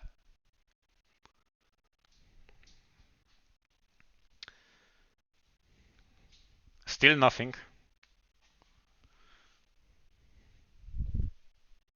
Are you able to hear me now? Yeah, yeah, Okay. clearly. Let's hope happen something again. Yeah, it's again. This is weird that it's first time that it happened. All those streams. Yeah. But continue. You said order and chaos. Yeah. So you have the chaos is like freedom. Do what you want. You working yourself. You have order. Order, rules, safety. But like, how much do you need of each of one? Like, if you give too much freedom, everyone go crazy, and maybe the stronger survives. Yes. But too much order is, too much restrictions. You don't feel human anymore. Yep. I Exactly. don't know. What So you it comes to the say whole. is what you're describing is such a crucial and great way to say it, Dante, because you made an argument that tipping the scales of balance into chaos makes us animalistic. Yeah, we regress to primal beings. Mm. But tipping the scales on terms of order makes us tyrannical because we put so much restriction on ourselves that we don't feel like organisms, like anything Yeah. that can have a free will. So this is what kind of feel for Australia. Like, we're not violent. We cannot watch, 18 rated stuff. Like, what are we supposed to be like? the Jesus country, like the most pure. I don't want to be that. Yeah, I don't want exactly. to Like, watch all this. I want to see gore. yeah, I believe the system itself, the SRB system, is a good balance of that because you Yeah. say this until you're of age, we don't fully trust you to make a moral and emotional decisions. Yeah. We rather guide you because we don't trust you yet. But once you pass the maturity, we trust you. You can be a functional member of society. Go do your stuff. That's Yeah, basically exactly. ESRB. It's like you have a little order and freedom, and then when they get older, you give them a little more freedom. You release a little bit of that order. Yeah. I think there is also another aspect that it really bugs me the wrong way when it comes to Australia and that mandate that they passed. That's a bunch of old people telling the new generation how to live. Yeah. That is so detached from reality, in my opinion. They're gonna be like the new Japanese, like live outside. Yeah, kind of. Yeah, you're right. Damn. You're absolutely right. Yeah. They're gonna be the purest people ever, like no violence. And again, let's say having that as a goal, be a pure and morally Yeah. uh, nice country, is a nice goal to have. Let's admit that. It's a nice Yeah. thing to aim for. I'm not necessarily willing to sacrifice my free choice of what to consume and take that and say, my big brother government decide for me because I don't believe in my ability to decide. Yeah. Because if I you say that, what is their argument to say about democracy? Right? That's the Yeah, scary exactly. part. Yeah. But I just imagine a fun moment, a SWAT team going into an Australian house and like, why I'm taking up? You have hentai on your computer. We're gonna distract it from you. Yeah, We okay. can do Evacuate all the women and children. He has a hentai. that. Oh, Like, because I have like an interesting point where I can think that things going wrong. okay. Because like it mentioned, like it says sexually depict character who look like children. Yeah. Even if they mention in the anime mag whatever that age is, Yeah. even if they don't look like it. But one I heard that was very interesting. So going back to my local game store, Okay. Game of Thrones the card game was huge in my local game store, Okay. and that was I think it was a world championship in Spain, Okay. and they promoted they made their own playmats as like a prize. Mm-hmm. And the theme was pin-ups of the Game of Thrones characters. Okay. But here was one problem that other countries got a warning of. What I have not seen Game of Thrones, but I understand they had pin-ups of 12 years old, Okay. so underage as pin-ups. Damn. I think that's where things goes wrong with this fiction sexually character when you know they are 12, they look like 12, they are 12, and then you make them into pin-up. I mean, you know how they get away with that? By the way, in movies, etc. A lot of the Nope. time, because they say the depiction is of the underage character, right? Yeah. But the actor is adult. Oh god. I'm not kidding. And not in every movie and not in every show, but a lot of the time this is the excuse. It's more on the teens, like 16-year-olds or 15, because Mm. on 12 it's very hard to find that kind of person. But on 15-year-olds, it's like it's fine because the actor is 18. It's Holy shit! interesting why they don't have make that argument with anime Yeah, characters exactly. What voiced the fuck? by. It's fine because it's fictional. That I want to use. Yeah, but like the voice actor are probably older than the In, character. have you seen the medium age of voice actors? It's like over 30. Yeah. For Uh, 30-year-olds or 40-year-olds. That's the medium of those people. Yeah. They're voicing the characters that are lollified or Mm. early teens, Mm. sure, but the voice actors themselves are quite old, or at least of age, at the very least.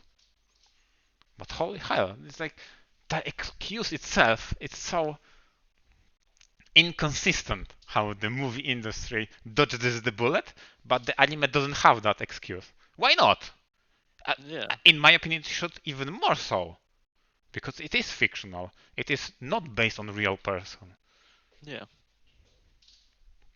But I just interested how like Australia gonna look like now and how people gonna do their thing. I think pirating gonna be so much more popular over there.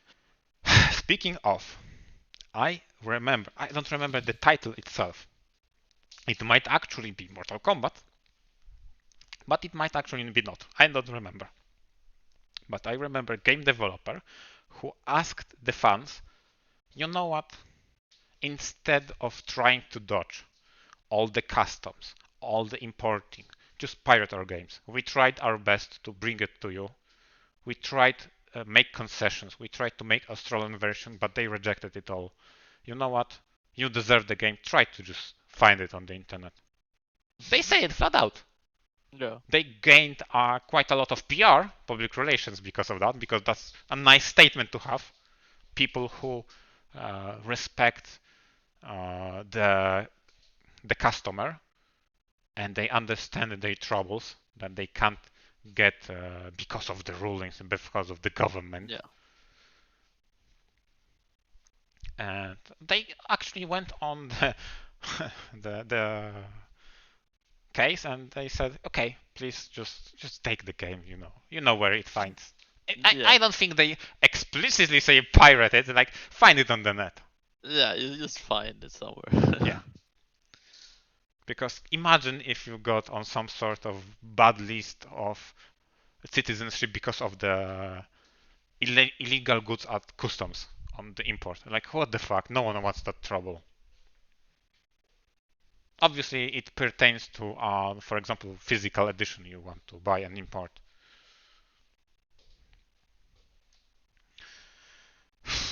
Yeah, it's sad because I don't believe government should have that kind of power of what is uh, available to you and what they deem Yeah, appropriate. we should not say what we should do. I'd rather have the, like we said, a recommendation, like Yeah, the age system. Like, yeah, you are allowed to play this 18 plus, but you need to pay 18 first. Then it's can all you tell okay. me, Dante, because you're the from the culture of Sweden of recommendations, how is it in Sweden when it comes to family watching an 18 rated movie with their children? I mean, as me, when watching movies and they have like sex scenes, I, I I always feel awkward. yeah, I was more on the violent side because Oh remember, yeah, no, that's no problem. 18 has two axioms. It is either very sexualized or it is very violent. Sometimes it has both, but it's most of the time it's one of the or the other. And I was wondering because in Poland it's like you can't watch it without parents. That's the axiom when movies. But it's like same I told you, my uncle introduced me to FPS Yeah, game. My parents have no problem. They know I could take the judgment, and I was under 10. damn. Because if I have to share experiences of the adult movie I watched before I was adult, I think it was Aliens. Aliens. No. So it is aimed at 18 or higher, and I was Yeah, way below that when I watched it, and they were fine with that, but I was very startled that day and couldn't sleep properly. yeah, So there is some credibility that developing brains of children shouldn't be exposed to everything. Fine, okay, that is one compromise I'm willing to take. Let's protect them from exposure. Fine, okay, you have uh, convinced me that there is some sort of development during when child grows that they have to be sheltered in some capacity. Fine, yeah. but That's it. Don't encroach on my terrain of making decisions. It's the same like with alcohol, like you have age Yeah, restriction. Think if you let them drink at 5 and you just became alcoholic at 5, like what are they gonna do with their lives? yeah, it's sad. There's a lot of bad example alcohol sets and people abandon it. Again, I'm just giving a little bit of Dante that I know is that you don't drink alcohol. And I believe that to be your mantra rather than, or are you having some sort of clinical reason for that? No, it was Yeah, more when I tasted a little, it was exactly. like tastes bad, and I like That's never it. do it. And Irvine is the same. He doesn't drink alcohol at all. So I understand. I had less of a bad exposure to alcohol, so I never had uh, that bad idea for it. What changed in my approach to it, because before, during the university times, I drank alcohol just because others did it, and I believe that to be absolutely the worst reason. Right now, I just abandoned, for example, beer. I don't really drink beer. I drink only alcohol that is for the taste. I just make it as sweet, a little bit. They say it, woman drink, Yeah, a little sweet, very yeah, little but alcohol on the side, just to change the taste. But it's more like a juice right now. Oh, thank you, Sama. So I again, when if you decide finally to visit Poland, uh, there's a lot of recipes I just can remove alcohol from it and it will be sweet drink like without alcohol and it will still work fine because it's not that necessary in that. I don't drink beer at all, even though that's a very Polish thing to do. what say which country is not about drinking Yeah, beer? I know. And speaking of beer, or at least 0% alcohol beer, this is the one I want to introduce it to you. The pineapple. It is Yeah, good old amazing. pineapple. Me and JB are drinking that. It is amazing. It has no alcohol. It's so good, phenomenal, and it makes you, your juice is flowing to play that Netrunner and calculate the credits. That's how we laugh about that. Makes your uh, poker face better. drinking the diesel. Oh yeah. That's the reference. Damn.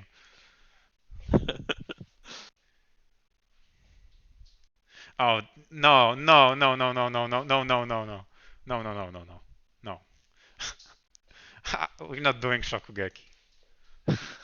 You know the anime Food Wars. Yeah, no, please no. Oh, what were they thinking when they made that?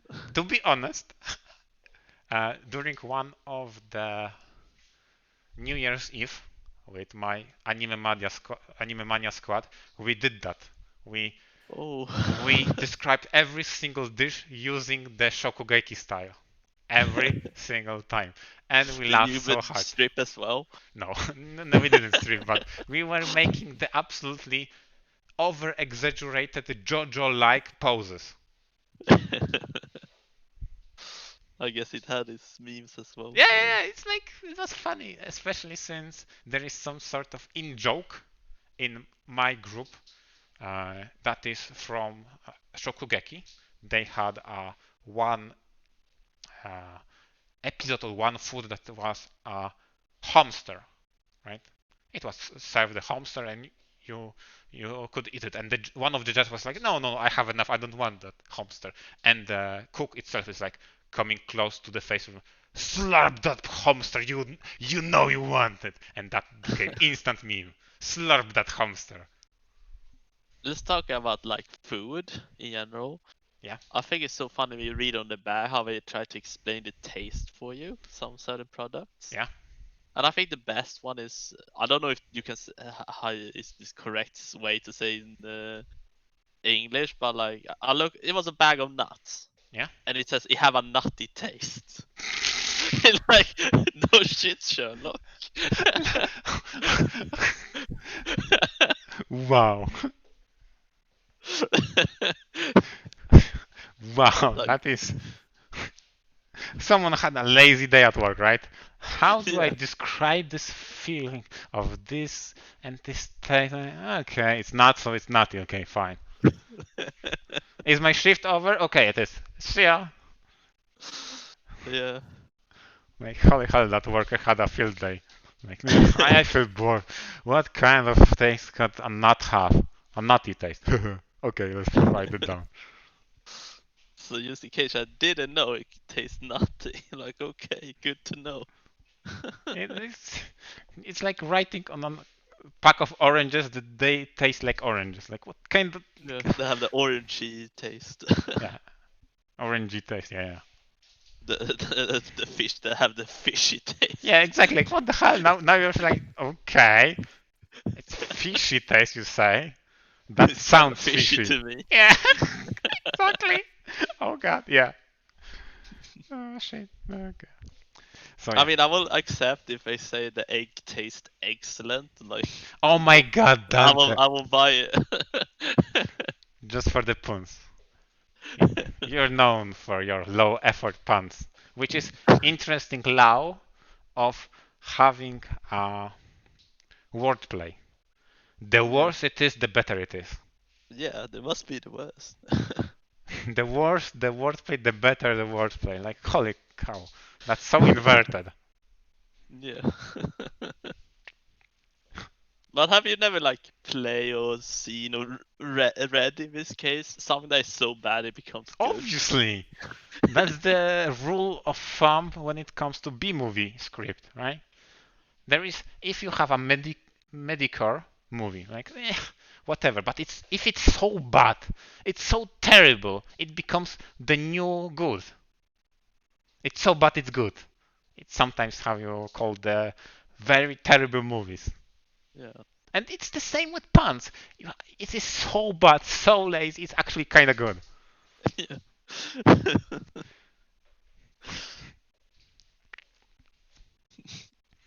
So unless you have something to expand our dear Australian overlords on. I will say give hope for the best for the weeb Australian that Yeah, they will have a nice time figure this out. yeah. The weeps take care. We believe there will be kangaroos later, and They are they the will real revert. heroes. They will revert, and you'll have all the hentais. The Yeah. government will deliver you hentai for free. Yeah. So Like it feels so bad I read it, like they said they reacted packages. I think that guy just bought it and then yeah, he's exactly. what What the fuck? did he got a refund? That would feel so bad. Yeah, it's so terrible. I heard. I believe this is something more Irvine could elaborate on, but I heard that UK had a period of inspecting packages, right? So United Kingdom inspected packages on Yeah. import, and if they detected a figure of scantily dressed anime figure, they smashed that figure. Wow. That's insane. Can you imagine? Because That's oh my figures god. are not fucking cheap, Yeah, and and they the destroy. effort some are done like it was handmade and painted. Yeah, exactly. I think paid for it, god Yeah, damn it. and the customs like, no, I disagree with your taste. What the fuck?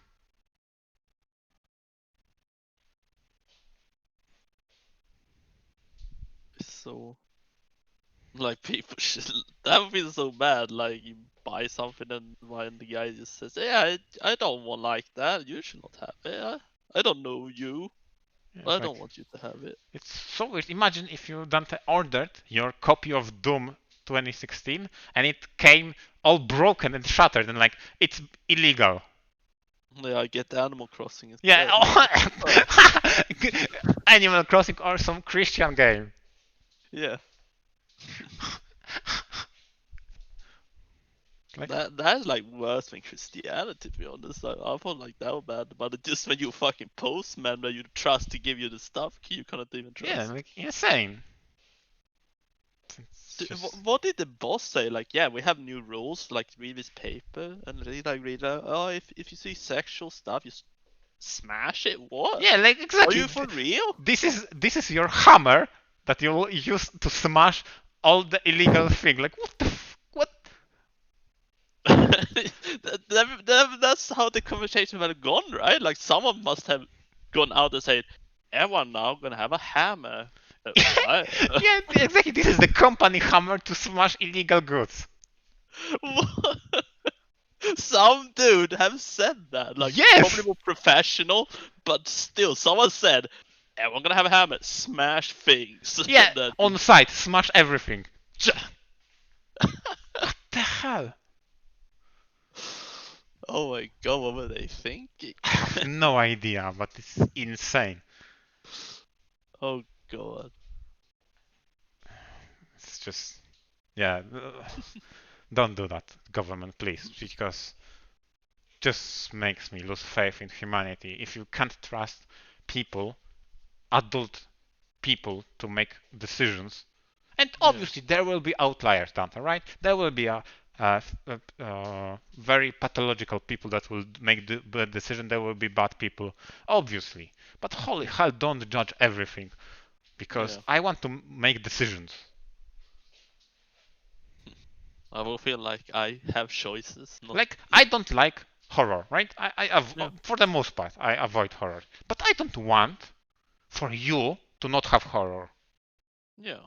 right? If you enjoy horror, please enjoy it. Let's say you like with novels, like I'm a fan of them, and I let you read them. Yeah, It's your cup of tea. Like, why should I put my effort in my life to care about you reading novels? yeah, Like, no, exactly. don't do that. I don't like Yeah, it. have horrors instead. Yeah. Like, what the Yeah. hell? Maybe this It's yuck someone's yum. this is something that probably me and you have shared worldview of live and let live, right? Yeah. And not necessarily it's shared by the government and high-seated senators that they want to be the moral judges. Yeah.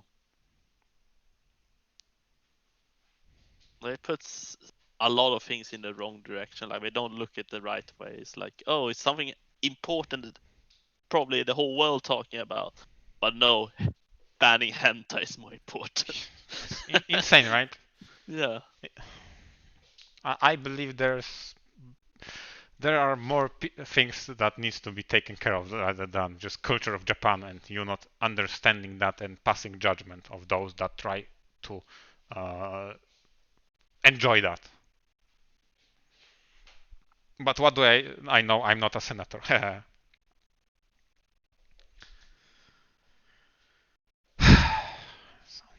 That's it. I believe this news is done unless you have something. Yeah, I think we have Yeah. put the hammer into it.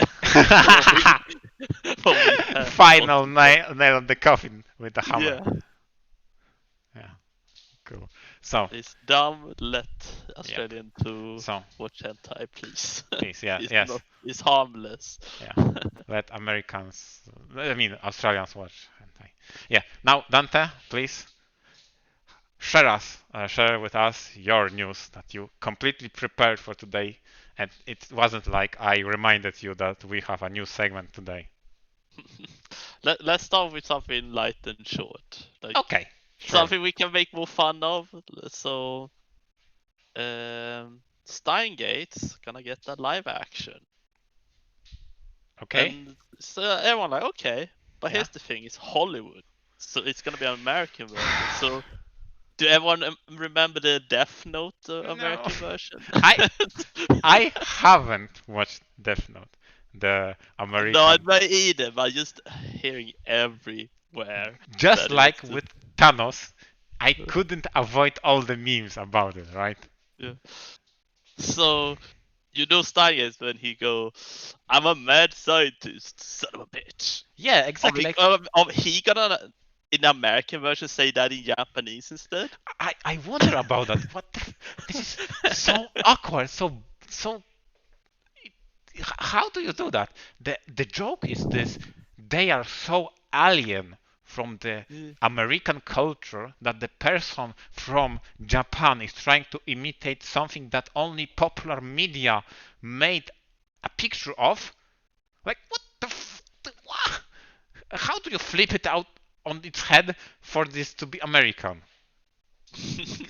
I don't know what we're gonna do. Like, it's just, yeah. Like, Now, okay, so this is the so what's I don't.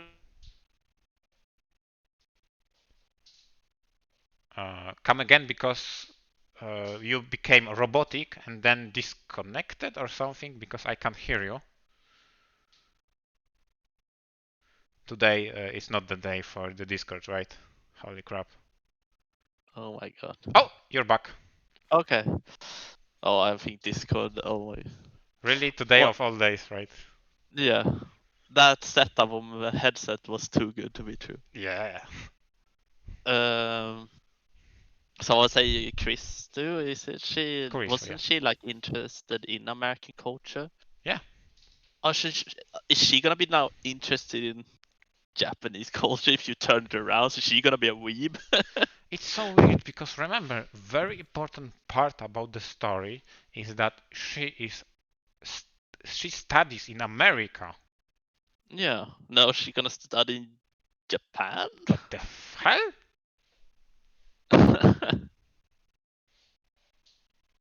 Or then with the whole Russian thing of it gonna be the communism against the capitalism. I have no idea. Like, that's so weird. If I One of the things that they mess around with Hollywood is cultural appropriation, or sometimes called also political correctness. Sometimes they cite wokeness.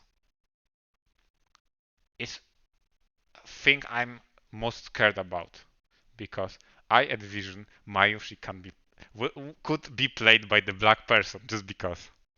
Like, are we just changing everything about the source material at will? Yeah, it's like What's the point?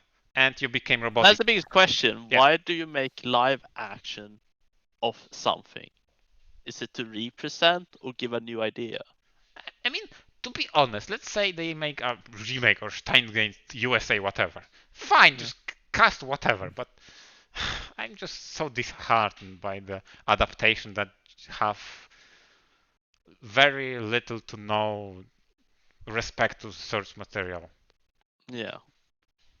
Like, this is so weird for me to talk about in lieu of what I talked about previously. I told you how excited and passionate I am about fans making content for what they love, and Yeah. their respect for that is immeasurable, and it shows itself in modding scene. It's insane. And now you show me this. It's a adaptation, live action that, I mean, let's not pass judgment on it yet, but through the experience of past adaptation, it's like, oh my god, we expect the worst. Because the Yes. worst is what we get. Mm. And it's just that point, like they did Dragon Ball, they Oh did god. And Death how did that Note, happen? but I know they did something else, right? Americanized. Isn't Avatar or something like that live action also? Yeah, Avatar, but it's not an anime. Yeah, It was okay. yeah, but Was it just Ghost in the Shell also? I don't like. I don't remember. But at least all of them have failed. Why are they keep trying? Like the only thing that worked was Battle Angel. Okay. I, That I heard is a really good I movie. haven't heard about that, but okay. I will. That I heard they had done a good job, but I think it was a lot. That person said, "I'm gonna go after the source material." I mean, It was not Americanize it, what I understand. when I hear Americanization, I still have a picture in my head about the Pokemons and how they localized, right? Is Oh yeah, the yeah, famous rice balls that became hamburgers or something like that? yeah.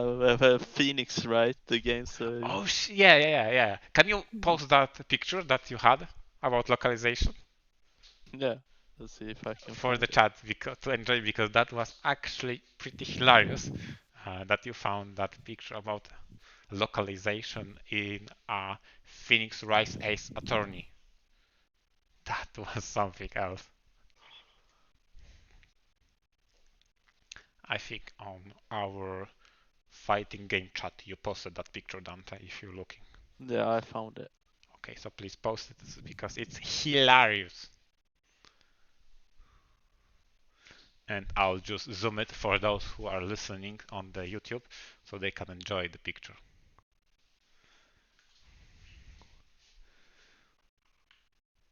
I don't know if I can zoom it in.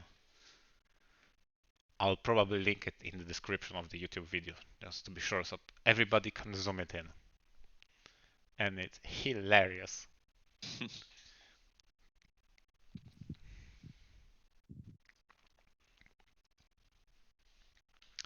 So yeah, I haven't seen any live action adaptation, but they don't have the greatest reputation. Weren't isn't Netflix like doing Full Metal Alchemist live action? That I have actually not heard about. Uh, I think I heard about that, something similar. Again, I don't follow it that closely. Yeah. But again, it's like it's already starts in my mind on a negative. I expect bad things from it, and I shouldn't, right? It shouldn't be like that. It shouldn't be like the first thing I heard about is like, oh my god, another one, or oh my god, Yeah. it will be terrible. That's everyone's reaction every time. Oh shit. It shouldn't be like that.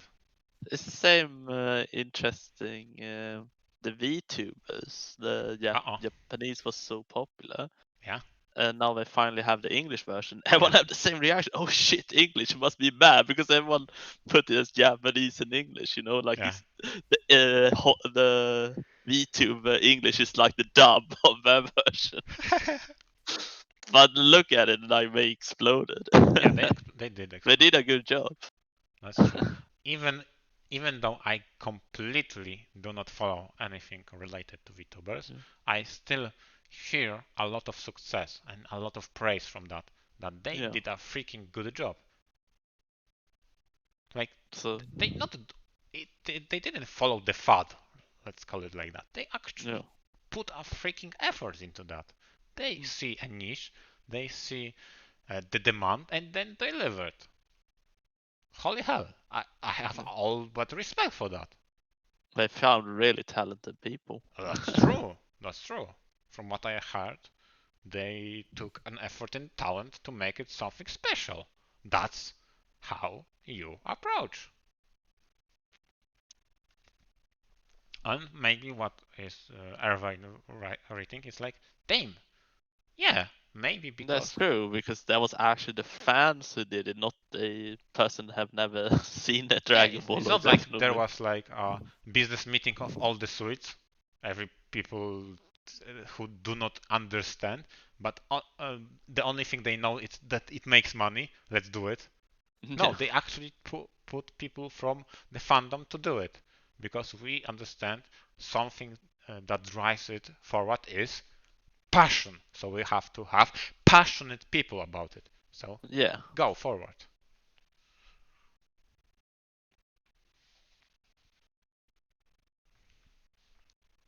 So yeah, that is the segment of laughing at the live adaptations.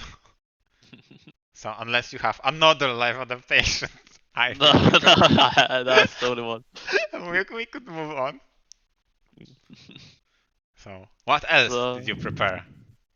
so you want a little more information? You told me about the whole banning that happened in China with.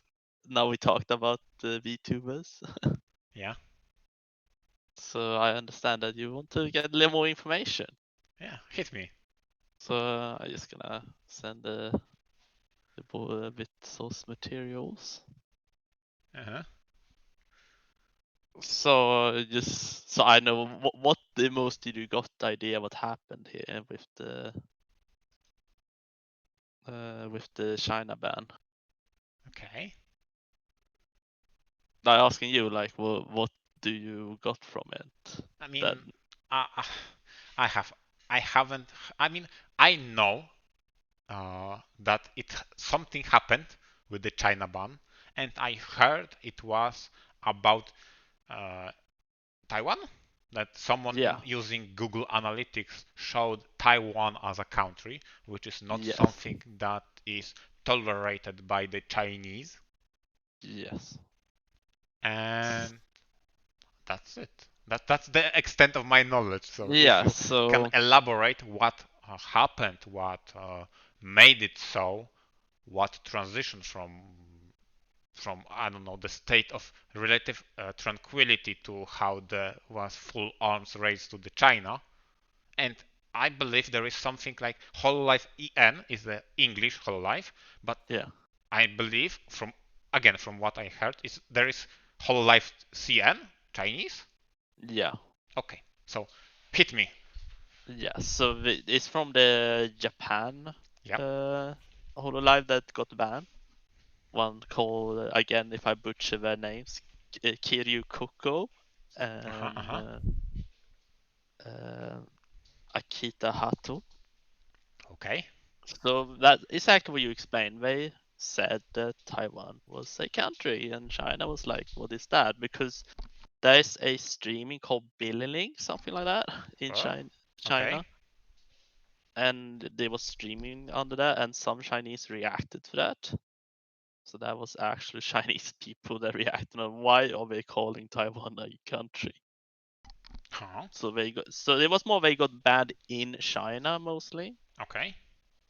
but they went further and they got suspended by Hololive, the one VTuber come from, but they got banned from China. So the uproar comes more of that the fans Okay. felt that obviously why are Hololive banning for China? Yep. Because you know what's going on with Yeah, China, you know how it's hot everyone topic in the recent months. yeah That everybody bows down to China because it is such a powerhouse when it comes to economics and customer base that they bring. yeah It started around the NBA, was it? The NBA manager that commented something that was not culturally appropriate for China, and NBA was like, yeah "We don't believe in that guy. We will exorcise them from our yeah circle. Just please give me money. Please come back, China, because NBA needs China." yeah. We even Sweden got threatened and we did a news about. I don't remember what the news was about China, but they went to threaten us about taking down the news. Damn. So yeah, it's bad. So their argument, Hololive, was that why they quote unquote banned for China was that they were about to send a new generation of China VTubers. They already had China VTubers, but it was like a new generation, and Okay. they wanted to protect them. So that why they banned it was because they want to protect those new generation, so they don't like, oh hey, you just got to be a Hololive character. By the way, you're not gonna do that anymore because we got banned. So they were ready to give them like a wage, like but that was their way to. That was their job, Okay. and when they were about to get their job, they get kicked. So it have like its good and bad sides. Like I can understand the other side, like that I'm also I don't like why banned for China, Yep. but I feel it's still fair that they try to protect people they have promised a job. Yeah, I understand that. So It's a very gray zone, like what is the right thing here. So Coco, one of yeah. the character got banned, she's probably one of the most passionate that really want Hololive to be big. I understand she was the one who pushed the the Hololive like please make an English. Oh, really? Yeah, because she saw potential. Like you're big. Like people that doesn't understand Japanese watch our streams. Yeah, I mean, this is something that we briefly comment on in, I believe, 2 episodes ago. Is we recognize that the VTuber craze made room for a YouTube channel dedicated to translating VTuber content. Yeah, That was a opening that there is demand for that kind of content. Yeah. Please continue, because that's the only Yeah. thing that's my perspective. Yeah. And I feel that's what she wanted. Like she wanted to have people that you can understand what they say, because overseas people are much more people than Japan, Yeah. and it exploded. And one thing she was really against this like whole thing, like we should not bend for China. What I understand with Coco, she fight it hard. She wanted justice, but I think she just in the end like, yeah, I don't know. I don't want to send like things I don't know, but I feel she probably just gave up on the idea because she had no power. But in the end, is Hololive China disbanded, or do they not do anything in China? What happened? Do they That I actually don't know what happened, Okay. if they still. But what I understand, because they banned, I think they are fine. But Okay. it's, I think now that those two are never gonna be seen. I For, think they maybe only gonna give the Chinese again, I YouTube. am very behind on the VTuber craze, and Yeah. I don't really follow that. But what I heard, and please don't quote me on that because that's only briefly that I heard, that there was some harassment. It's obviously with every single uh, story that is Yeah. very vocal. There has the harassment from the fans follows through. So Yeah. one of the VTuber girls has been harassed from the Chinese viewers. But what happened is something that was very weird, but also a just desert. The people who were made harassment, and they thought they were just. They were very just and moral. They harassed that person that broke what China deems uh, true. They got a social credit uh, score changed, because in China you have your social score as a citizen monitored by Hmm. the government, and because they got tracked as a harasser, they got their score zeroed, or just put in the negatives or whatever. And because of their online harassment, they will have problems taking loans. Hmm. That's insane. The control of Well, yeah. the Chinese government. They judge your behavior as a good or bad citizen on a social score that they developed, and using social scores, you are privileged to get some sort of services, or you denied service based on your score. Holy hell. Yeah, China is a whole new level of, yeah. Of government knows better for you, Yeah. right? They tell you probably what you should do and don't. Basically, if you believe in the mantra that we do, so live and let live, avoid China and North Korea. Yeah. Those two are like, okay, this is hard zone. Fun story. My friend, look up what you do when you go into North Korea as a vacation. Tourism, yeah? Yeah. So when you get over there, you must wait for like some sort of bodyguard or some Yep, person come and pick you up. yep, He will ask you nicely to show him picture of your family. He's like, oh, yep, and like who you are and stuff. Oh my god, it's just yep. that is just easy way for them. Like if you do something bad in their country, they know who your family is. Like Yes, that's so and scary. if you Google on the YouTube, I mean Google and probably find on the YouTube, there is a video documentary of person visiting North Korea, and It's as probably much that one he as much explained. footage as he could bring out of it, because a lot of that he couldn't film inside, but he could smuggle some footage outside, and it's barren there. It's insanely so, like, holy hell. There are some just streets of buildings that are completely empty, skeleton level. I mean, you go to the shop that the tour guide will know it is prepared for you to think it's open all the time, but it's not. It's only for you open that one time, and it's stocked only for your visit. It's so arranged. It's so plastic. It's so You're like a prisoner in a big country. yeah, but the tourist will they will try their best for you to not see it as a prison. Yeah. It's such a weird experience, that guy said. Visiting North Korea. They will take your money because it's your money and they want your money. But you will get barely anything from that. That's insane if you think about it. And I I have to wonder, do they know? Do the North Koreans and the people are responsible for the tourist attraction, do they know that we know that they know what happens? Right? Like, that's the Yeah. question. Are they in? Do they understand that we know? And what is the dynamic there? Yes. It's scary. Yeah, it's just China and North Korea. Yeah, It's I mean, just, I feel so sad for the people who've been manipulated.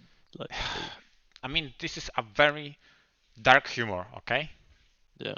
But someone joked that if you were to make a new character, they recommend avoiding the server of China and North Korea because those are the worst servers to play on, unless you're trying to speedrun the game. Although this is again, you can see where the black humor is here. Yeah. So like, it's funny, but it's like holy shit, it's cruel at the same time. Yeah. So, unless you have any China news you want to share, I But I believe. guess you had it more clarified what happened What? with the whole HoloLive I ban. mean, go for it. I have no Yeah, but idea. also if you feel like it's more clarified now what Yeah, yeah, actually yeah. happened. I have idea what happened. What's the relationship between the stars or actors? I don't know how to call Yeah. the performers on the VTubers Yeah. and the politics. It's not as easy to solve, but at the same time, you make partnership with China, you have to adhere to their rules. That's it. Like, yeah, it's Yeah. business. And then the whole gray zone, like, do they want to save the China girls or be nice for everyone, showing that we don't care about China? Is Yeah, it's hard. yeah, it's really hard. So Yeah, but that it feels good that I have been able to make it more clear what yeah, happened. yeah. Uh, Probably I'll have to revisit and think about it some more to have a full clarity, Yeah. and probably see that in chronological order how the VTubers expanded to have the proper story in my head. But all in all, I understand now the controversy of China. Although the mystery that is hanging up is like how they are moving forward with that, right? Because that's the Yeah, open question. Okay, stuff happened. They had a clash with China, but what will they do moving forward? they probably gonna be more strict, probably how they show countries and talking about. Yeah, Because that have you noticed as well, or maybe at least what I have noticed with YouTube, they never mention the thing that happened outside in the world. And I feel that yep, is probably a policy they have. They cannot talk about the pandemic at all. damn. Yeah, but you're right because since oh my god, since how long ago China stopped really releasing more information about their current state. Like they don't inform us anymore about what's happening there. Yeah, it's just It's very scary. Like hell, when it started in March, they were pretty current with updates of the numbers, etc. I mean, you can question whether or not those numbers were correct. You can question that, but after a certain point, it stopped. And WHO organization also came into questions whether or not they had deals with China to hide. So it's scary stuff. Yeah. Okay, so I guess we're ending the China news, the Yeah. whole China. And with that, I believe we also end the entire news section. Yeah. So, is it time? It's time. Do you know the time, Dante? It's time for question and answers section. Ooh. But before we do that, I want to revisit because from what I see on the chat, I see slander. I see absolute slander. How can you guys tell me that I swears a lot? I don't believe that. This is just words of passion. There is no swearing. It's just like passion exchange between two people. And if anything of what I'm saying and how I'm saying is any swear, there is a reason for that. There is one guy with whom I'm talking in English frequently, and he talks like that, and he made me talk with a lot of swears. So you have to voice all complaints to that guy. But I didn't swear a lot in this one, right? Yeah, you are very I'm not the conspicuous. one. Yeah, you're the one. You're the one. You just hide it very well. Your influence bleeds over and it defames me. How do you going to repent for that? You can, and this is the segue, see? You can repent for that by answering questions. Oh, that sounds a fair deal. Yeah. So let me ask you the question that is totally not prepared beforehand, and I'm just pasting it on the other monitor to read. Completely, no, it's not like that, because it's not like I forgot about it, and I wrote just in case. Okay. So, Dante. Okay. We've known each other quite a lot. And Yeah. the topic of anime came many times. Be it taste, preference, all of that. Mm-hmm. Let's assume you visited me. Okay, so it happened, you Mm-hmm. visited me, you came. It happened. And we decide to watch anime. So again, we spend the time, we just Yeah. do all the stuff, and we decide we want to watch anime. And I give you free reign. You decide. Me and I will binge together anything. Mm-hmm. What will you choose?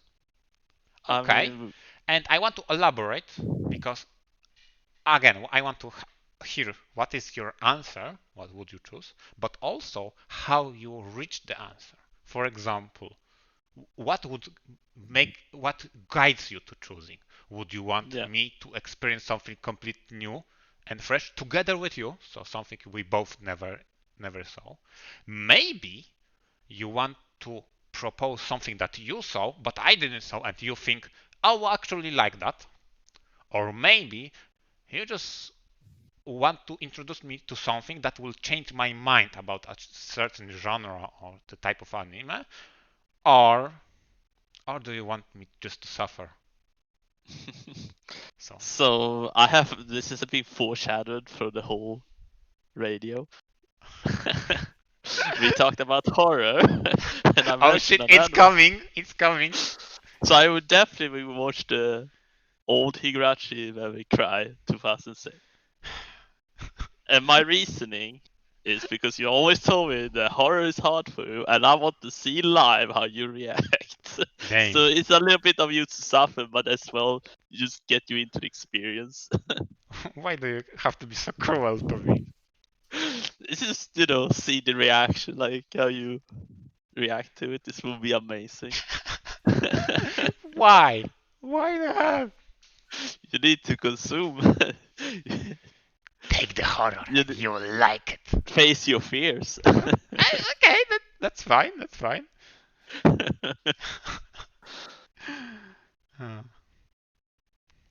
I trusted you, Dante. something nice and comfy, something relaxing. No, it's horror, and you No, you like wreck you it. have too much nekopar in your life. We need to like darken it a little bit. Holy crap! Oh god, this is hilarious. Too much Nico. The sprinkle of darkness, some yanderes, some blood, some gore, some splatter. Yeah, that's the perfect concoction. Oh god. Uh, and I thought I knew you. I thought I can count on you, and no. See it as a way to like make you more confident in life, like facing the fears. Yeah, Oh my, helping you. oh my god, you know you're using the excuse of some con artist. Like, you sound like a shady business company that it says you don't need salary, you'll get experience. Like, what kind of excuse is that? Like, what the hell? You're going. I don't Like, see the problem. Like if you need to change your pants, I mean you were at your house, so no accident. wow. Wow. I have think about everything. Thank you. Safe environment is your Thanks home. for being such an understanding person. Thanks. If only everybody would be as understanding as you are. I always think about my friends in the best way.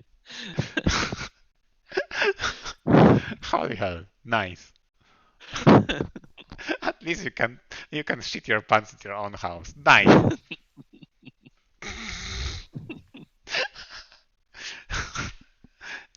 I'm at lots of for words. Okay.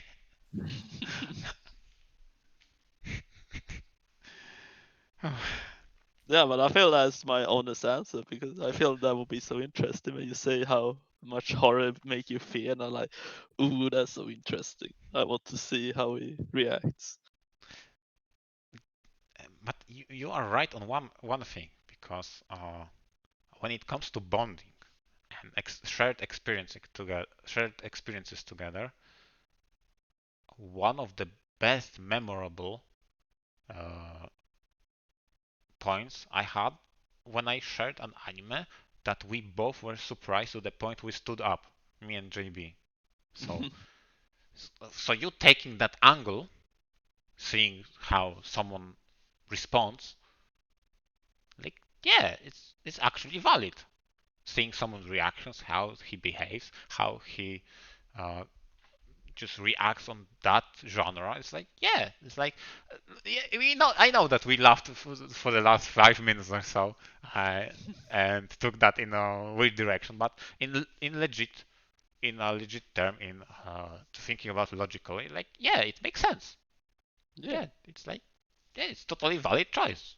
I have to say, it makes sense. and it's a really good anime. It's just really Yeah, good. I trust you, but if I have to ask another question or clarification for that, do you think I should go for that anime blind, or should I read the novels beforehand? I feel it's best experience blind, Okay, but I I have can. never not read the Okay, novels, but I feel like you get the same experience. I okay. mean, yes, there's novels are the better, the books are better, the anime better, the Uh, manga, yada yada. But I feel like if you just watch one of it, it's again the strength of the old one was the budget. Like it okay, becomes scary when it was supposed to be. okay. I understand. I'll respect that. I'll try to uh, not experience it so I can go in blind, Yeah. as it were. So okay, that's fine. I'll try to go for it blind. So when it happens, I will make it happen. Nice. And since you announced that on a certain radio podcast, we probably documented their experience so we could share that on a later date as one of those legendary stories. It'll be the best stories to tell. Yeah, it will be added to the collection of those. interesting stories I share with that crazy Swedish guy.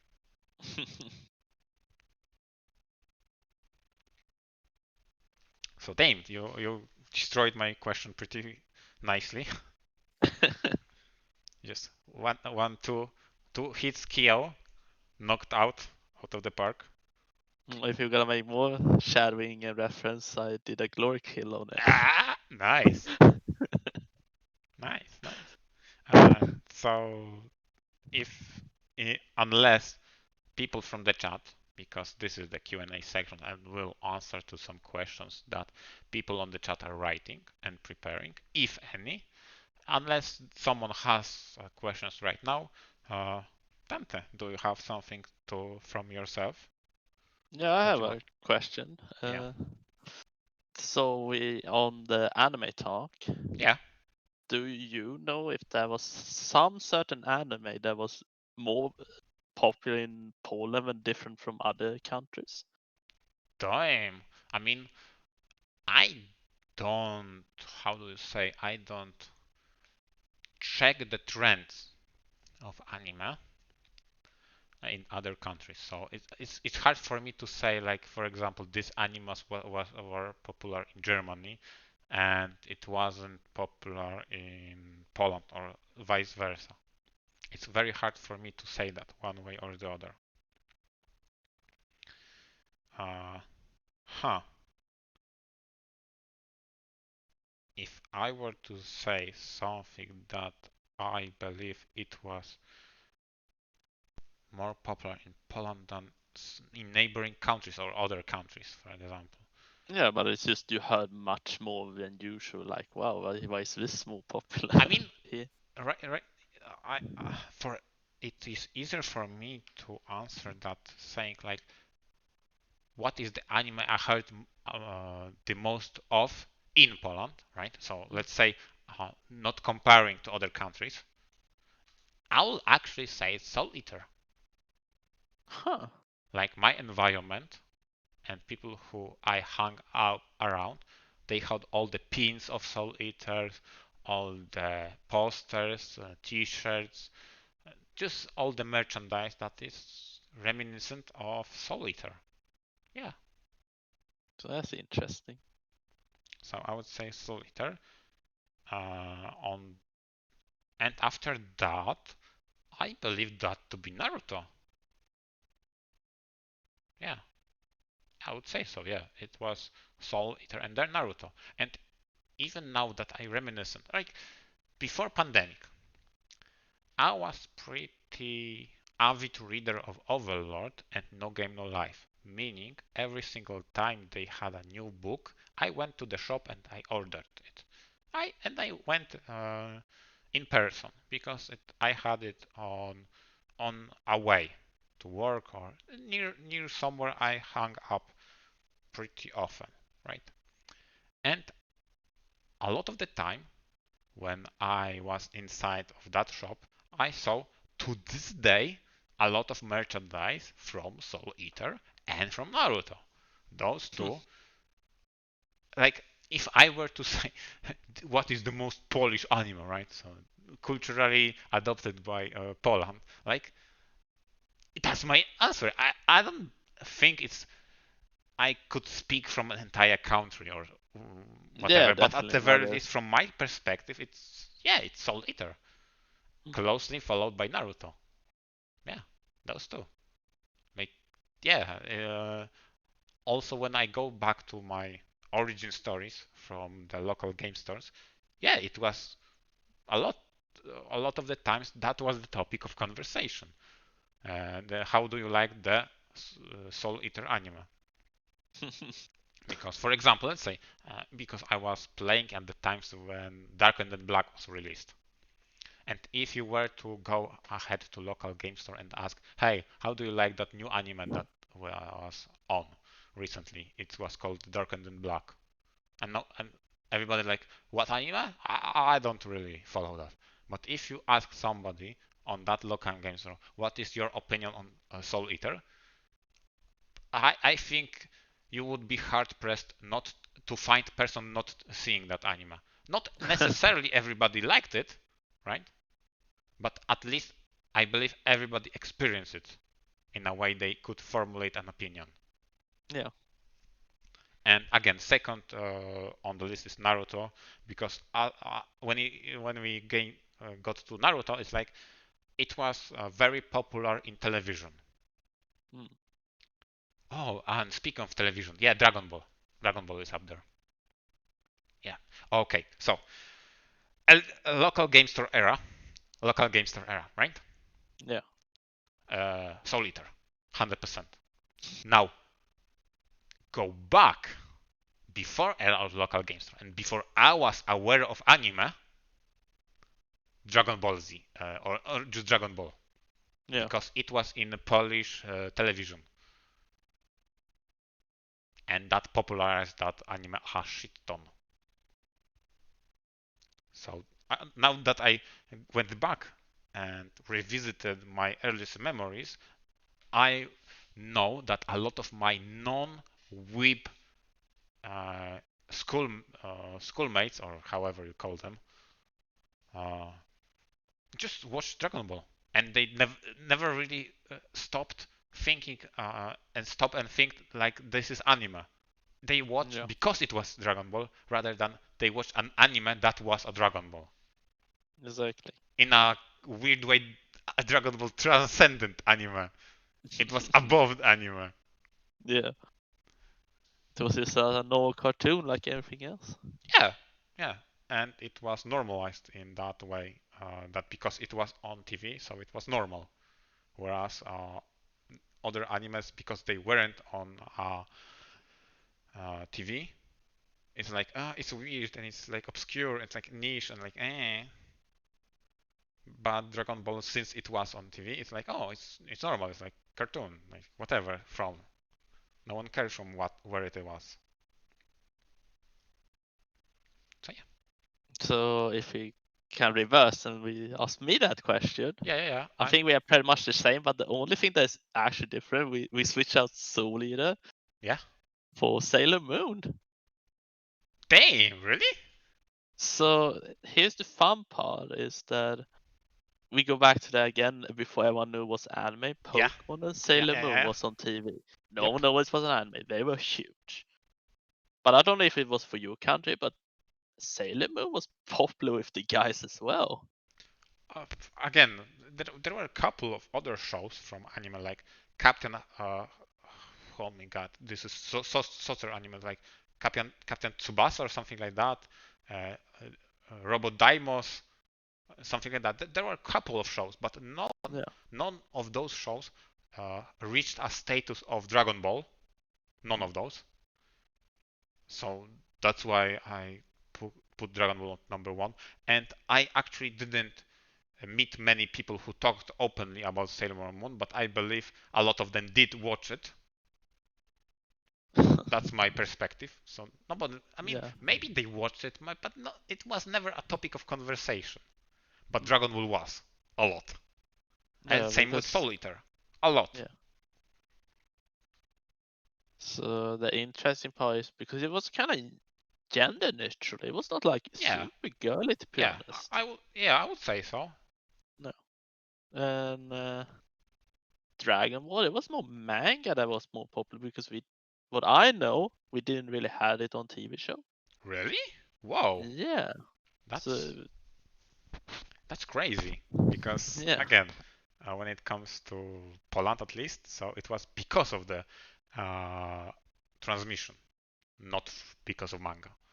Yeah. Although probably people who had manga called it a comic, Yeah. right? This is And then we wonder why it's going backwards. yeah. It's so Because weird. my first experience with manga was actually the same Akira Toriyama's. Okay, He did a one book of like teach you how to draw manga. okay. That was the first experience with a manga book. That was the moment I've been taught what manga was. Huh. And that was reading backward, and I read it in quote unquote correct way, and I'm like, what is happening? And they did so nice, like on the last page, they tell you like, oh, you're reading the wrong direction. Put the other one, but I didn't read that first. I read it incorrect way. I was so confused. Like, why does it feel like I'm going back in time when I'm reading like we're going backwards? Is this a style of choice? Huh. So that's after then I saw one of my schoolmates reading the Dragon Ball manga, and that's where Yeah. everything clicked for me. Like, oh, they read backward. Oh, so it's Japanese. Oh, and then I started to. I think Full Metal Alchemist was my first anime. Okay. Like when I know it was an anime, like I was watching anime. Otherwise, you was obviously Sailor Moon, Pokemon, and so forth. Yeah. Oh, But for you said the P word. I completely forgot about Pokemon, and it could be from the early days. It could rival Dragon Ball. yeah. But yeah, there wasn't awareness of this is an anime. It was a Yeah, so cartoon. that was the first time I knew I was watching an Yeah, anime, the and Full I Metal Alchemist. believe my first anime that I knew that is anime that I watched anime, it actually might be Full Metal Alchemist, and it's not Brotherhood. It's the original. Yeah, the original, yes. Yep. That oh my first experience, you know the start when they do the ritual, and I Yes. got so spooked out. And Yep. then the opening was so amazing. Yep. So you sitting there like traumatized by the scene, and then you come the best music ever. You're like, Yes. yeah, like what should I feel about this anime? Yep. Yep. It was. Super creepy when you come like this super happy It song. was It's an like, experience. Like. yeah. And let's don't talk about the dog. Yeah. Yeah. Yeah. It was an But experience. It was one of the a weeb British, awakening. yeah, one of my British friend, he liked to meme a lot with the dog, and it's so terrible. Oh, and he does this nice thing of you cannot see the picture immediately. You need to click on it on Discord. So Oh, you yeah. gonna say, oh, he loves to paint us with that meme. Oh my god. Oh. Yep. It's again when we talk about the black humor, that is that is one of the first very black humors. So the memes with Oh my the god, it's so chimera. dark. Yep. Oh my god. So I think that question got answers with a little bit of Swedish Inquisition took into consideration that you Yeah. guys I have. thought it would be interesting knowing both sides. Yeah, yeah, obviously that is something that is interesting how to see, despite the differences in culture and how, especially our early childhood was being formed, because we were very uninformed people, like children, like what the hell. Yeah. It's on television, obviously it's true, or obviously it's whatever. Since it's on television, it has to be normal or whatever, or Western. That was our interpretation. Yeah. And despite all our differences, there are a lot of similarities still because of how easily consumable media was back then. Like, yeah, you watched whatever was on TV, and TV stations picked whatever is the most easily consumed and translated. And Pokemon and Dragon Ball just fitted the mark. So good. And again, then a few years later, when we had our weeb awakening, we experienced what it is anime that is anime, like, oh, with all the baggage and all the cultural appropriation that exists in Japan. And then it's fun. Do you know the Moomins? Yep. That cartoon was an anime. Yes, It it was was. made in Japan. Yes, it was. That was a shock. Like That was that. insane shock. And this is something that I know for like 8 months, maybe 10. I And didn't know about that before because I just recently heard that from one of coworkers that was talking about the Moomins that you cited. Like, yeah, it was an anime. Yeah, it like what like that. It just doesn't look like anything I would associate with Japanese anime, right? yeah, the characters don't even look like anime Yeah, characters. exactly. Which is interesting because they actually have a non-anime version that was developed in Czechia or whatever, something like that. I don't remember the precise country, and it looks nothing like the Moomins you know from That I televisions. didn't know. The check. Yeah. They changed that. Okay. Yeah, they have a non-anime version of that show. Yeah, That, but I know like for 10 years about that because Moomies is Finnish, and yeah. obviously we was consumed by the Moomins over here as well. Okay. So when I know about uh, anime manga, I pretty soon got known to that by from a guy. It's like, yeah, did you know the Moomins? The one, yeah, Dang. it's an anime. Like what? And I looked it up because I didn't trust him. Yeah, like it sounds so bizarre, right? What the Yeah, hell? and I looked it up and like, okay, it's an anime. Yeah, my childhood was on anime. Like, what the hell? No, there's so many. Like, I don't know if you know this one. Do you know the Silver Fang? Silver Fang, not really. It's about the dog that gonna be defeat a bear that God damn it! Now I have threatened. to Google that. Silver Fang, Silver Fang. No. So that was another one that I was like, oh, that's an anime. That was before I know anything about. No, I don't know that one. Although, okay. Although the first result, if you write Silver Fang, is from the One Punch Man. There is a character called Silver Fang. Oh, So I like very confused, like what the hell? oh, But when yeah, I that, added Silver Fang cartoon, and it's like, yes, this is. I understand this is from that era of the mm, old anime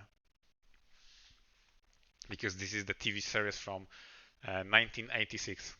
yeah, So it is old, old, old. it's really good actually. I mean, I don't deny that. I don't deny it being good. So If you want a different anime, that's the one to go for. If you want something that's very different, okay. because it's dogs instead of humans. I mean, I hope it has more going for it than that because having just swapped the characters from humans to animals is not compelling enough. But I believe it can deliver Yeah, because it can be more than just that. yeah.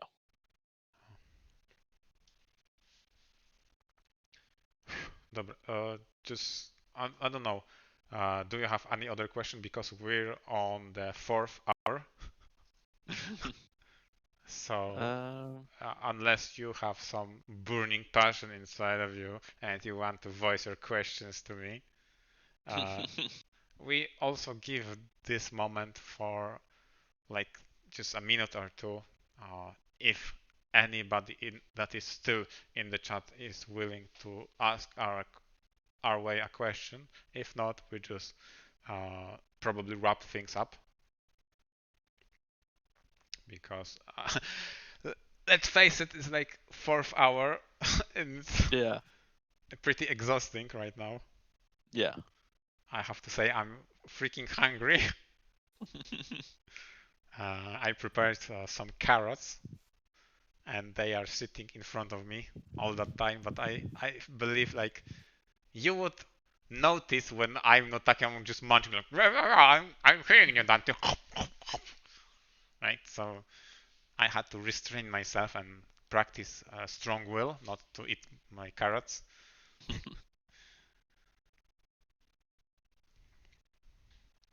So unless someone has a question, you or the chat will probably wrap things up pretty soon. In the meantime, I'm just going to mention that during both the end of October and current weeks, upcoming weeks, I was just busy with my birthday parties because I have birthday in 2 days, 10th of November.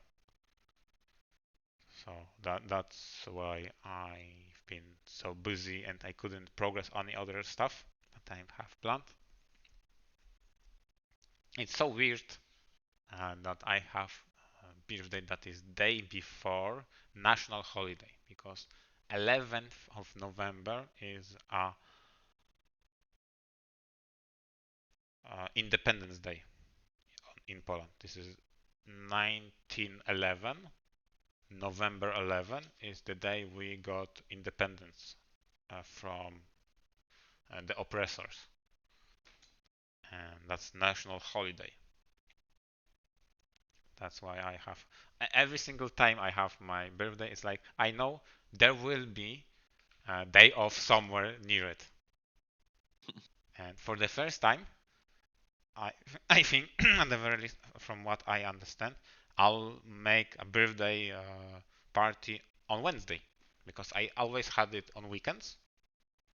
But right now, because of the current pandemic, I'll probably just make it on Wednesday because it's easier to commute during that day rather than schedule on weekends when a lot of people travel.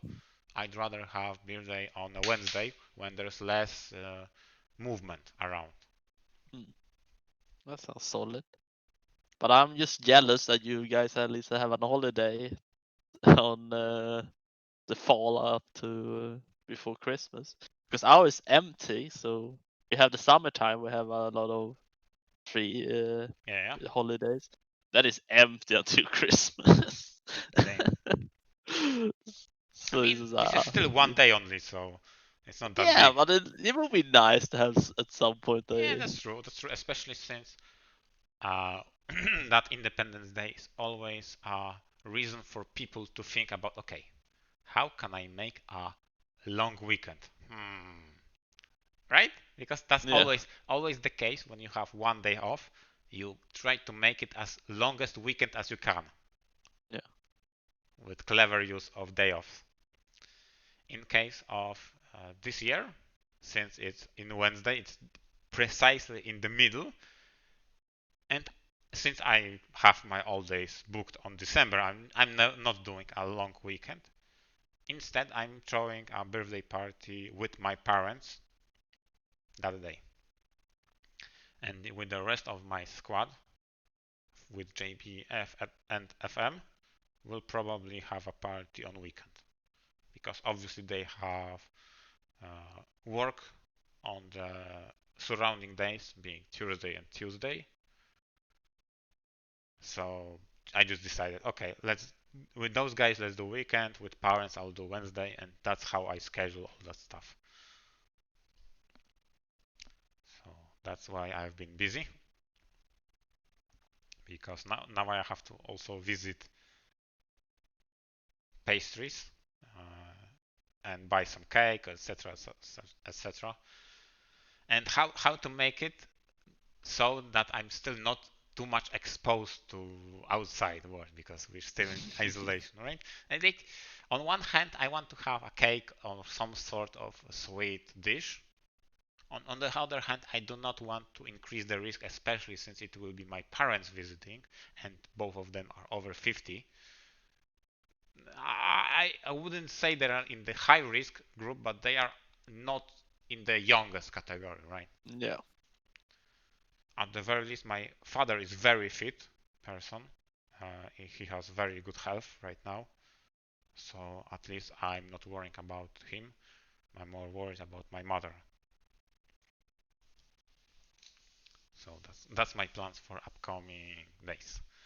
Other than that, like I said, during the December, I am absolutely, completely, 100% ultra turbo free, and I'll try to get as much stuff done as possible. Get all the reading done. Yeah, uh, getting on the reading, on finally having rest from all the work and all the stuff that is surrounding pandemic, uncertainty, anxious, just existing in that climate. I'll just chill out. This is my month. I have to wind down and relax. And I don't believe anybody wrote a question in the Yeah, meantime. it was pretty empty. Yeah, I mean, We are so shy. it could be like that. It could be also that it's fourth hour and Yeah. not I many people. understand. Yeah, exactly. Not many people survived through all trials to ask the questions. So I think this is the good place to end. Yeah. So thanks, Dante, for showing up. Yeah, It thanks for was having me. it was pleasure hosting you and hearing your passion through our medium. Despite our differences in culture and language, at least we showed that we could connect on a level and our shared passion, that is anime and The everything. true piece of the world. Yeah, the true piece of the world. This is the anime. Don't ban anime, just make Yeah. more anime. Yeah. So again, thanks again, Dante, for coming up. It was a pleasure to have you. Yeah, thanks. It was really fun. And hopefully you are not too scared about the alien language server. I will try to survive. Yeah. It's another new facing horrors, you know. I'll give you an honor of being an honorary Polish member of this server. How about that? You will be super confused about what happens. But maybe, just maybe, you can look at nice pictures. So again, thanks again. It was a blast. Yeah.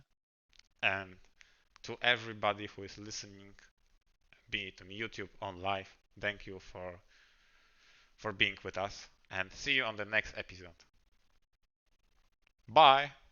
Bye.